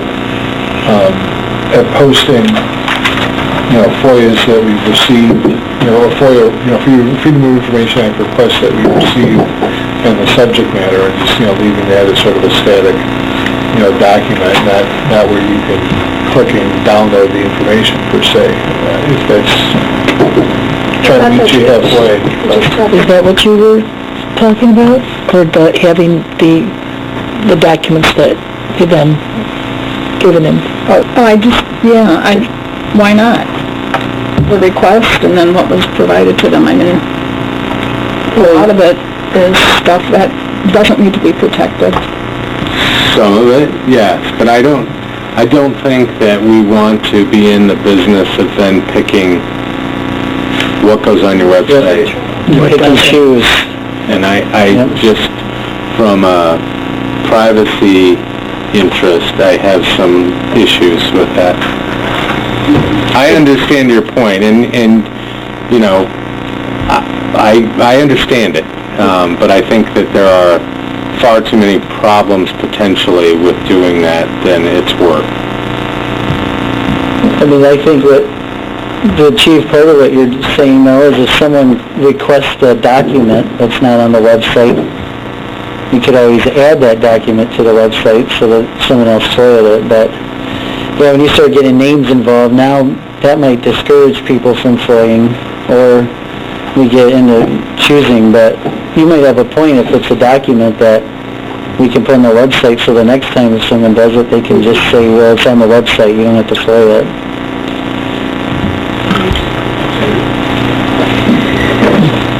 Okay.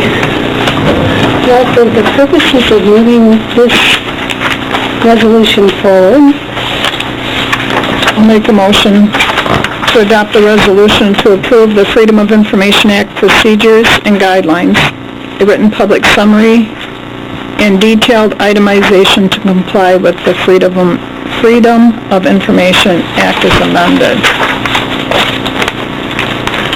Support. Amy, can we have a roll call, please? Councilmember Spelman. Yes. Stevens. Yes. Alma. Yes. Shippers. Yes. Mayor Folkins. Yes. Motion carries. Thank you, Mayor, members of the City Council. The final resolution before you this evening is a request with respect to authorizing us to use a computerized tax roll. State of Michigan would allow that to happen only through authorization through the legislative body. Currently, we print out over 1,300 pages of tax data each season that then essentially gets filed, in its hard copy form. And a much more efficient way would be to manage those files in a digital way. So the request again this evening would be to approve the resolution that authorize the use of computerized database as the tax roll and to submit Form 2696 to the state of Michigan. The city's treasurer, Carrie Lanning, is with us this evening. Carrie, I'm not sure if you had any comments you wanted to mention about the process you go through, but it's pretty tedious.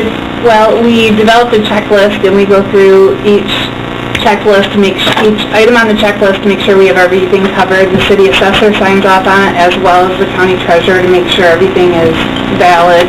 We go through this form every 3 years and submit the form to the state. Currently, the Cherry Grove Township is already utilizing this and using their computerized tax rolls. So it would save a lot of room in our storage area, not to send these out. And cost? Is that the big binders, the same, when you refer to tax roll that you give to the board of review that we accept? That's the assessor's roll. Okay. It's actually all the bills printed out individually, and whether they're paid or not paid, and the amount that they were billed. That's what I wondered too, if it was anything that the public looked at and thumbed through, but it's not. They could if they would like to, but all that is electronically on our website currently. You could save a tree. That's a lot of paper. A lot of trees. I'll make a motion to adopt the resolution authorizing the use of computerized database as the tax roll. Support? Sandy, could we have the roll call, please? Councilmember Alma. Yes. Shippers. Yes. Spelman. Yes. Stevens. Yes. Mayor Folkins. Yes. Welcome to the 21st century. Motion carries. Okay, we do have in our packets minutes of boards and commissions. We have the minutes of the Cadillac Wexford Airport Authority meeting that was held on May 13th. The minutes of the Zoning Board of Appeals meeting that was held on April 16th, as well as the minutes of the Downtown Development Authority meeting that was held on April 29th. At this time, we'll go ahead and open the floor for a second public comment. Again, if you come forward, if you would please write your name and address, and also limit your comments to 3 minutes.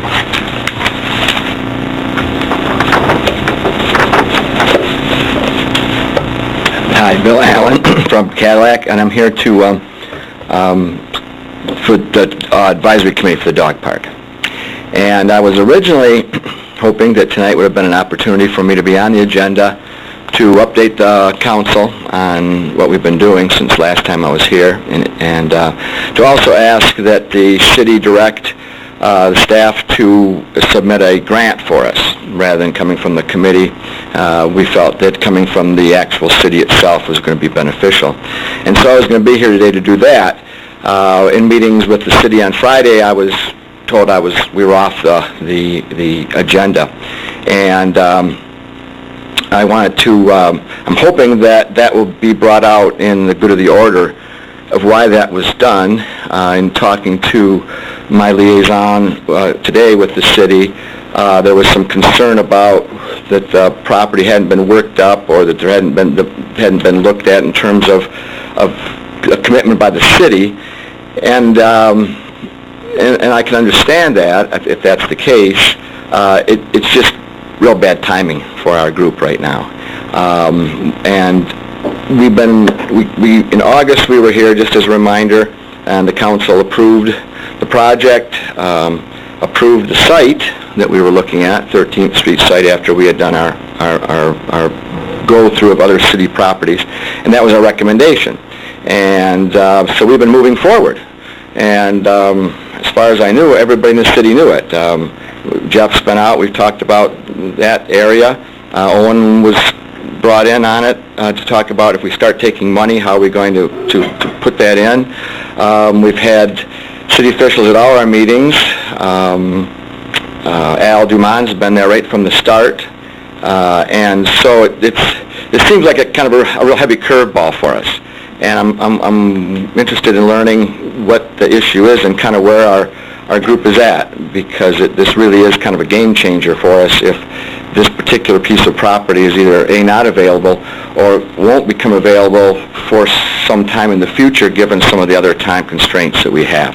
And so I guess that's my only comment, is one of a little confusion right now, and so we're looking for some clarity, and I'm kind of hoping that either that happens tonight or soon, so I can get back to our members and let them know where we're at with the Dog Park Advisory Committee. So, let me sign this so that, and I'll answer any questions while I'm up here if that's helpful. Thank you.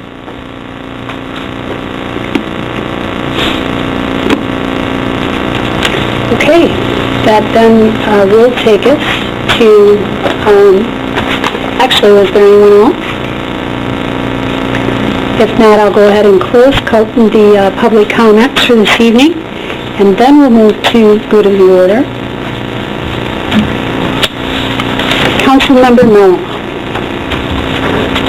Before I start, I'm going to request again that we kind of move this thing around on the good of the order, sort of like how we vote, because I think it's important that we all lead off first at different times and end at different times.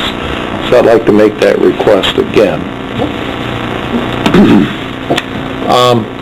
First thing, our issues and solutions over coffee will be on the 17th, and we'll be at Laurie's Landing. We haven't been there in quite a while. So, yeah. So that's where our next site will be. What? Cheryl's. Oh, excuse me. All right. Used to be. Retired. Right. Yep, retired. All right. The other thing I jotted down here is a dog park. I got in fact, I was talking to Mr. Allen today, because CAMA, we're writing, our Manufacturers Association, we're writing a letter of support for a grant for them, and we have in the past. We're updating that, and of course Mr. Allen had mentioned that to me, and I was surprised because I haven't heard of anything in the manufacturing area except support. So I'm kind of looking forward to finding out what happened. I kind of recall, and I'd have to dig out the time, but I'm quite sure that as a council we approved that site. So I'll be very interested to hear what's happened to that, because I think that's a wonderful addition to our industrial park. But anyway, I'll be looking forward to hearing that. Go ahead. Thank you. Councilmember Shippers. Thank you. Not much, just the youth council has met, and we're meeting again on Wednesday for a work session.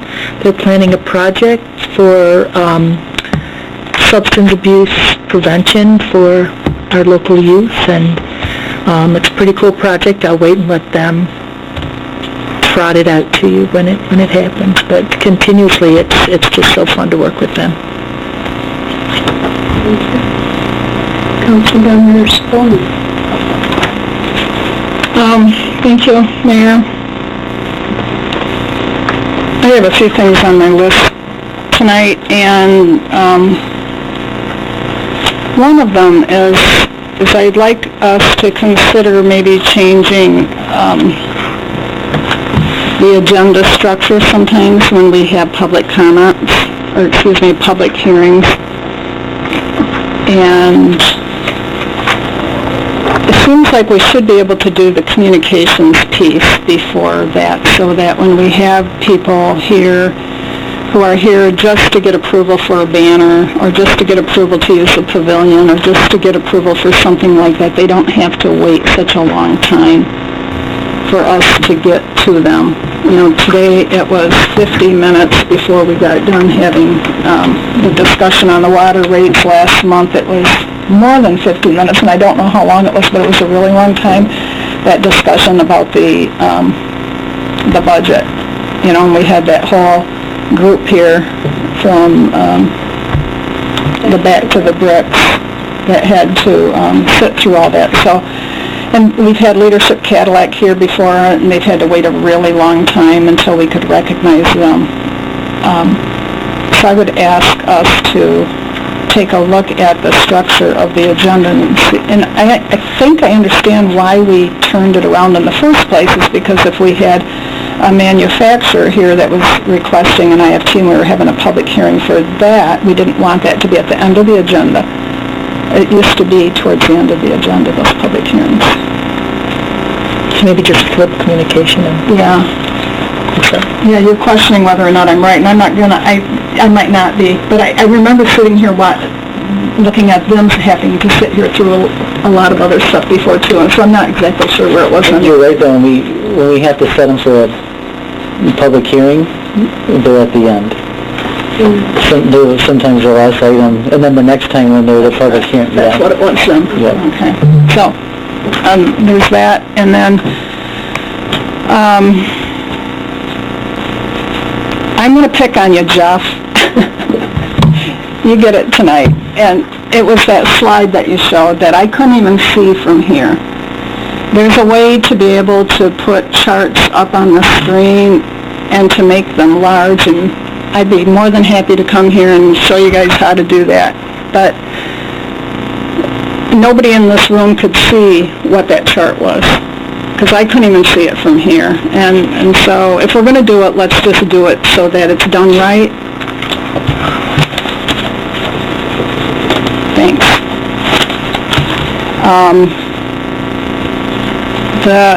I'm looking for some action from staff on the proposed smoking ordinance on public parks.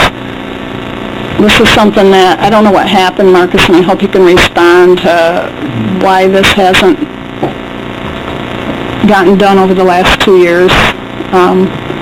You know, we talked, I think I brought it up again last year and asked that we get moving on it so that it could go into effect in time for the summer season this year. And I'm thinking now it's not going to get done till at least the end of the summer, again this year, if we get on it now. And the reason why I thought about it is because I was riding my bike the other day and I rode past our new playground and there was smoke. I smelled smoke. People are sitting at the new playground and smoking. And it's just, you know, we really need to think about some type of ordinance that prevents people from smoking in outdoor public places where there are, like the whole Keith McKillop walkway would be a really good start. We talked about it at the Rotary Pavilion, certainly not at a beach or a playground. And I would really like us to take a look at that. I think we were going to get a community group together to have input on how we could do this. But I almost asked to have it put on the agenda tonight so that we could talk about it as a council, because, you know, I'm just one person on the council. I want to know from the rest of you whether or not you still feel it's a priority. It was a priority several years ago. We can put it on your next agenda along with the information from the committee that did come together and looked at some solutions. If council wants to review that, and we can certainly then piece an ordinance together on that accordingly. Thank you. And then the last thing I want to say, I want to end on a positive note, is driving into town. I guess it was yesterday, you know, after a really rainy Saturday and the sun was shining, and we had been out of town and I had to come into the office for something, and both my husband and I remarked on what a beautiful place we live in. You know, the sun was shining, that it was really clear out, all the green grass and the beautiful lake and people walking and people playing at the new playground. You know, if we were in the car and we were traveling and we were visiting someplace else and we came upon this community, we would think, gosh, this is really a nice community. It must be a nice place to live. And so when you look at it from that perspective, I think it helps you to appreciate it a little bit more, and you want to be able to take care of it. And I hope that we all strive to do that. To have that much lakefront within our city is just amazing, and I really appreciate it. And just wanted to bring that to everybody's attention. Thank you. Kind of echoing what Councilmember Spolman said, after the Memorial Day weekend again, and I know Tara's still here, I don't know about Bruce, but to really pass on to the cemetery crew, Brian Ellenboss and that crew, there was Bruce over there, he moved. That is an area that's kind of doesn't get a lot of looks by us, but it's an amazing cemetery.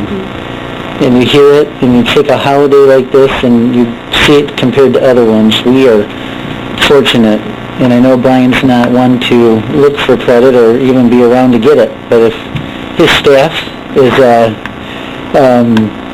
does a phenomenal job with the cemetery.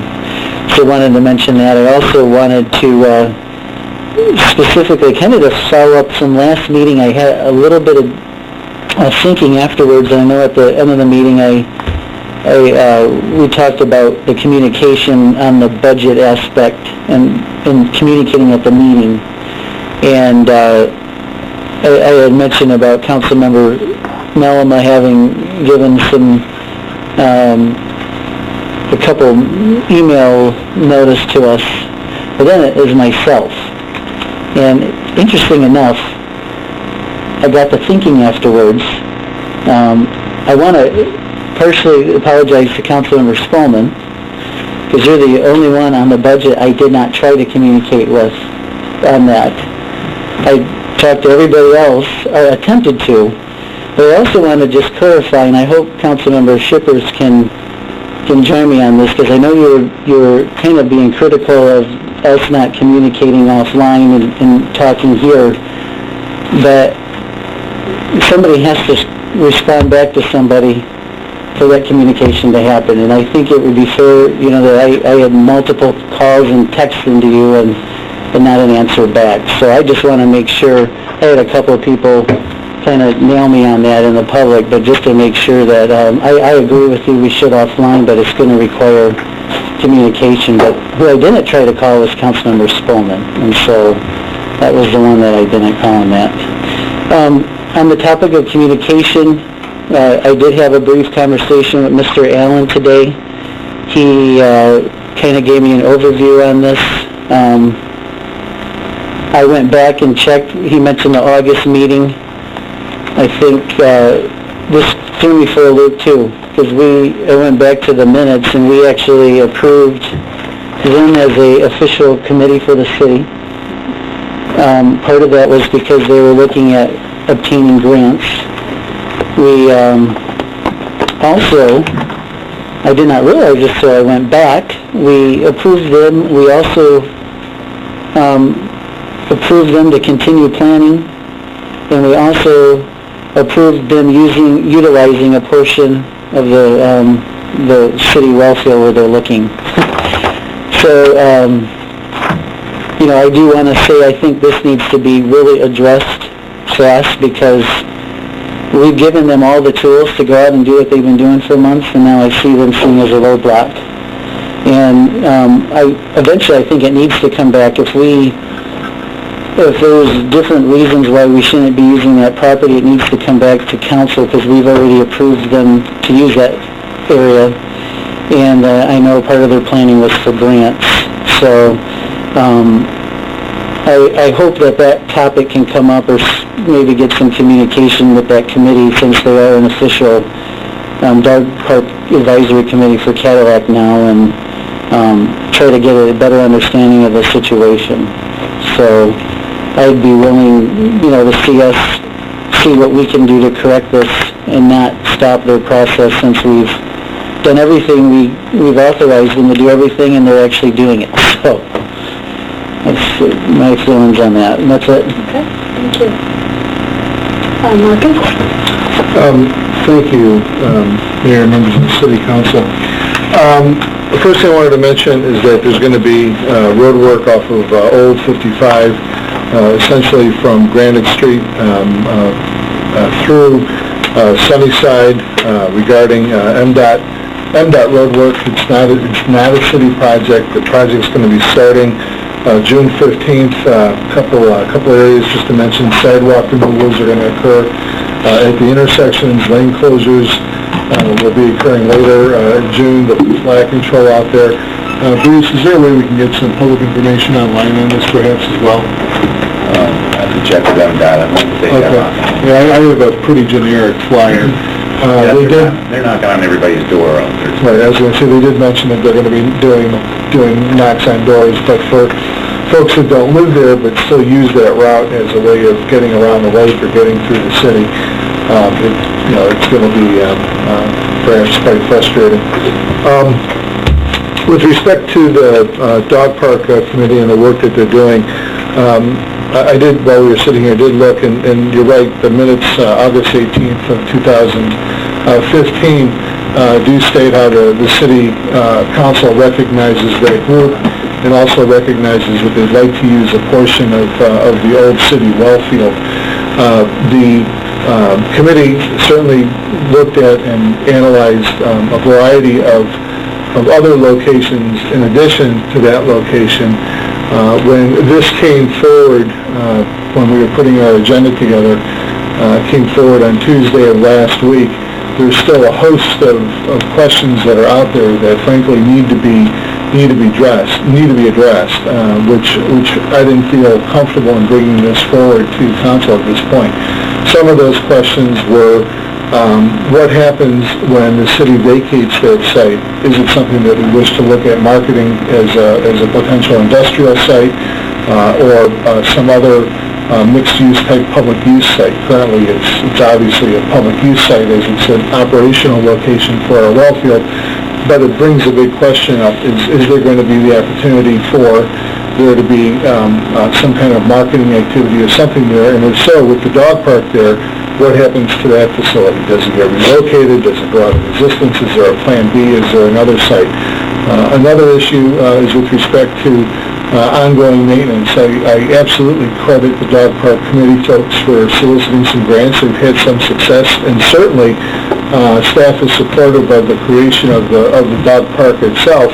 But there's going to be a question about sustainability of the maintenance of that facility once it's opened. I believe our Public Works Department can likely handle some of the routine maintenance, such as making sure that the trash bins are empty, but should folks not pick up the waste that's left by the dogs that are there, it's going to require that there's some work that's out there in addition to cutting the grass or maintaining the gravel or whatever the surface is going to be. I don't expect that we're going to be able to get through all of our operational questions necessarily before they can come forward with a specific plot that we're going to ask council to authorize. I just didn't feel that we had enough of those questions yet understood when this came forward, at least to my desk last week. So I didn't feel comfortable having it coming forward that quick. I did mention to our staff liaison that he should, contact Mr. Allen and suggest that maybe within the next week or week and a half we could have at least some of these questions addressed and have the city council authorize a specific location on site at the council's next meeting.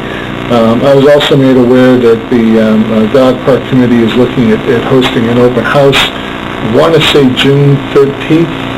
And I'm sorry? That was the original plan. And certainly would encourage you to continue to keep that date and move forward. I don't think you're going to have necessarily any issues in getting the use of that land. It's whether or not there's going to be any conditions that the city puts essentially on itself, because we're not deeding the property to any specific group or individuals. It's still going to remain city property, public property. So essentially, there was, at the time that this made it to my desk last week, just some questions that I still had that I wasn't comfortable bringing forward for this level conversation. So if we're good with the location, then that's not an issue. No, I think the location is fine. I think what becomes an issue with the location is several years from now, and I did say years because I don't see the city doing anything or even contemplating anything with that site until we're ready to vacate. But several years from now, when that time comes, the question will be, as a policy question, then what? Do we carve out that area? Does the area that they currently have, does it expand? If they want more area, does it get smaller to help us create some other activities on site? And what those activities might be, as I sit here today, it could be anything. Maybe it's a park, maybe it's an industrial site, maybe it's some other public use site. Just continuing to rattle on some of the other things that we have to try to look at as the area becomes used for the dog park use. Some of the logistics about parking, is it going to be, just over grass, is it going to be gravel, is it going to be paved, if so, who's maintaining it, who's paying for it? I mean, those are various things that are currently not budgeted for. And so, all of those things can change. Maybe there's, like Mr. Allen mentioned, some grants that are out there, and certainly if you need our help in getting letters from anyone in the city staff to advocate, we'd be happy to do that. But those are just some of the things that we're still thinking about, still trying to understand as this project evolves. But it's moving forward, and we're good with the site. You just got to get all the ducks in a row regarding that. But That site was one site that came forward to council last summer. Other sites that they looked at was the back part, the rustic part of Kenwood Park, the back portion of the old Castle Athletic Fields that are closest to the Borg Warner facility, and the tree zoo, the old tree zoo. Yeah. So there's been a whole host of different sites and continued conversation about how to try to make it. Well, I'm sorry. I remember seeing pictures that they had actually drawn up of that park out there on 13th Street, and they were really good. Mm-hmm. Yep, yeah. And we found fencing for them, and so there was quite a bit going on there. Is used fencing, but it was fencing. Yeah. So there was quite a bit of discussion on that. And I know as far as marketing for an industrial site, we had plenty of very, very suitable in the new industrial park for expansion, which we haven't had expansion. But yes, and I also remember, correct me if I'm wrong, but CCI was willing to step forward. I know, and Rexair and some of the other industries in that area thought it would be well suited there. Both CCI and Cadillac Red Boats have promised funds. Yeah. As has charity voted charities. So I guess, I don't know if I'm overstepping myself, but if I can transfer this information, I'll get with you and your staff about time frames. In terms of when it might be done, where we could actually say that all the ducks are in a row, because it's very difficult to, in my mind, approach somebody for funding and say this may be what we might be thinking of where it might be going. I mean, it seems like... let me just try to clarify. I don't necessarily see us having a discussion, when I say us, I'm from the city council, having a discussion about whether or not the dog park gets constructed at that location. What I see us having to present to city council for approval is essentially a site plan that will show, here's where the park's going to be. I don't know if there's going to be any drainage issues with any parking considerations that may or may not need to play a part of that There are some other soft issues with respect to, future maintenance. Hopefully there'll be some opportunity through the committee and outside funding that could help offset some of those costs, in the near term. As I mentioned, I don't see all of those issues necessarily being resolved, but at the time that this was brought forward for me to, put it on the agenda, we just weren't ready to go with having some kind of a site plan for council to approve. So I don't see this as necessarily a delay. I think you should continue to move forward, have the open house, continue to solicit grants and funds from other people, get folks in the community excited about this opportunity. We just need to make sure that we know exactly, okay, here's where it's going to go, here's where there's going to be some land, that's going to be carved out, here's where we understand where our infrastructure is, so that, when we have, the site plan, if you will, that's put forward, it's not going to be, over where, like, there's a valve or some access point that it can't be over. And so I know that there's been some sketch work, if you will, that's been done, that the notes are there, but it needs to be fine-tuned. If it can be fine-tuned within the next couple of weeks, we'll have it back for... Who is the city representative on that committee? Mike Cook. Okay. I'm just wondering, how did we get to a point where that committee feels like the city's dropped the ball or changed direction? I mean, if there's things that the city was expecting, like the drawing or the specifications, it just sounds like there's a breakdown between the two I couldn't groups. tell you, as I said today, how or why there's a misunderstanding. But I guess my understanding is that when it came forward from Mike to the clerk's office, there wasn't perhaps a realization that we still needed to fine-tune the site. And I understand that, but I guess what I'd like to hear this evening is that there is a commitment based on a sense of urgency, if you will, to keep moving it forward. So whatever Mike can do with Mr. Allen, to get everybody on the same page and everybody have the confidence in the project moving at the same pace from the city's perspective and from their perspective would be a really good thing to do. Well, and again, just to reiterate also, I think continue moving forward with your plans. This isn't going to stop any of that. I mean, it's going to be constructed there, whether or not the city 2 or 3 years from now has a conversation about adaptive reuse of that property and how it takes into consideration the dog park that's going to be there. I mean, it's something that I don't know the answer to. I mean, we're not going to know the answer to until we're faced with that. Right, but we can't, I just feel like we can't stop the project because of something that could happen in 2 years. Oh, no, I agree. Yeah, no, I agree. Okay. President, has one more question parliamentarily. One of the things we wanted to do today was ask for a request for action from the council. And the action would specifically have been to direct the city to send the grant to the Cadillac Foundation. And Margot Copy, our secretary, is much more close to this.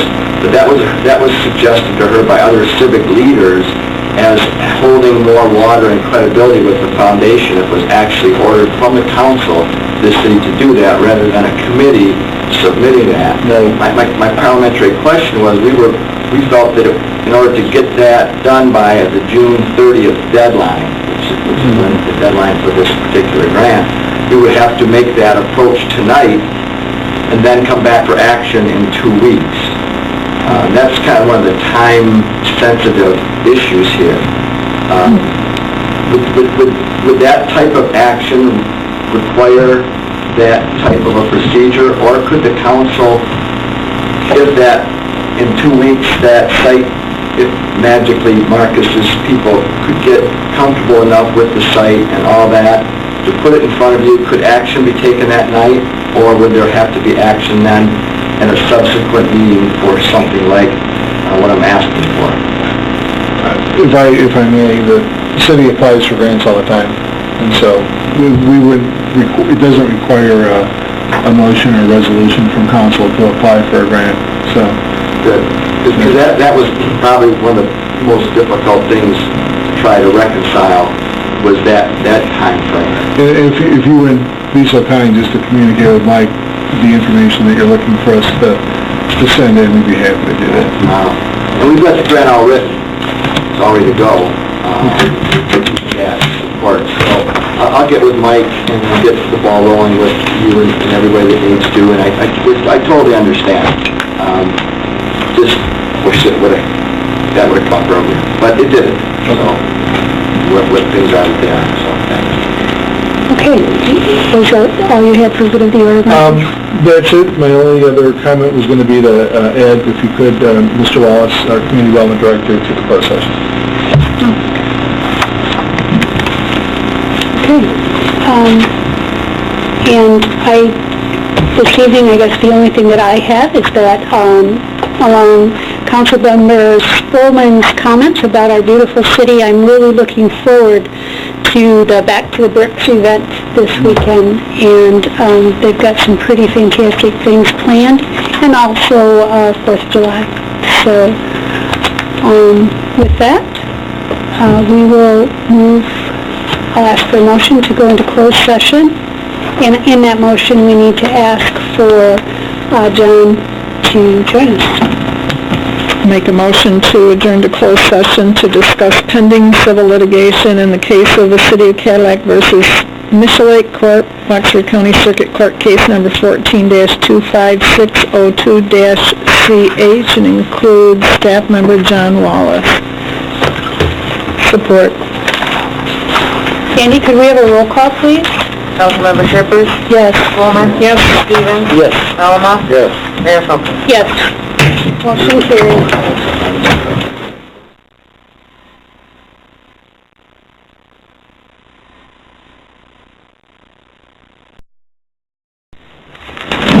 I'd like to make a motion to return back into open session. Support. Sandy, could we have a roll call, please? Councilmember Spolman? Yes. Stevens? Yes. Alma? Yes. Shippers? Yes. Mayor Folkins? Yes. Mayor, members of the City Council, at this time it would be appropriate to consider a motion that would authorize the city attorney to move forward as discussed in closed session.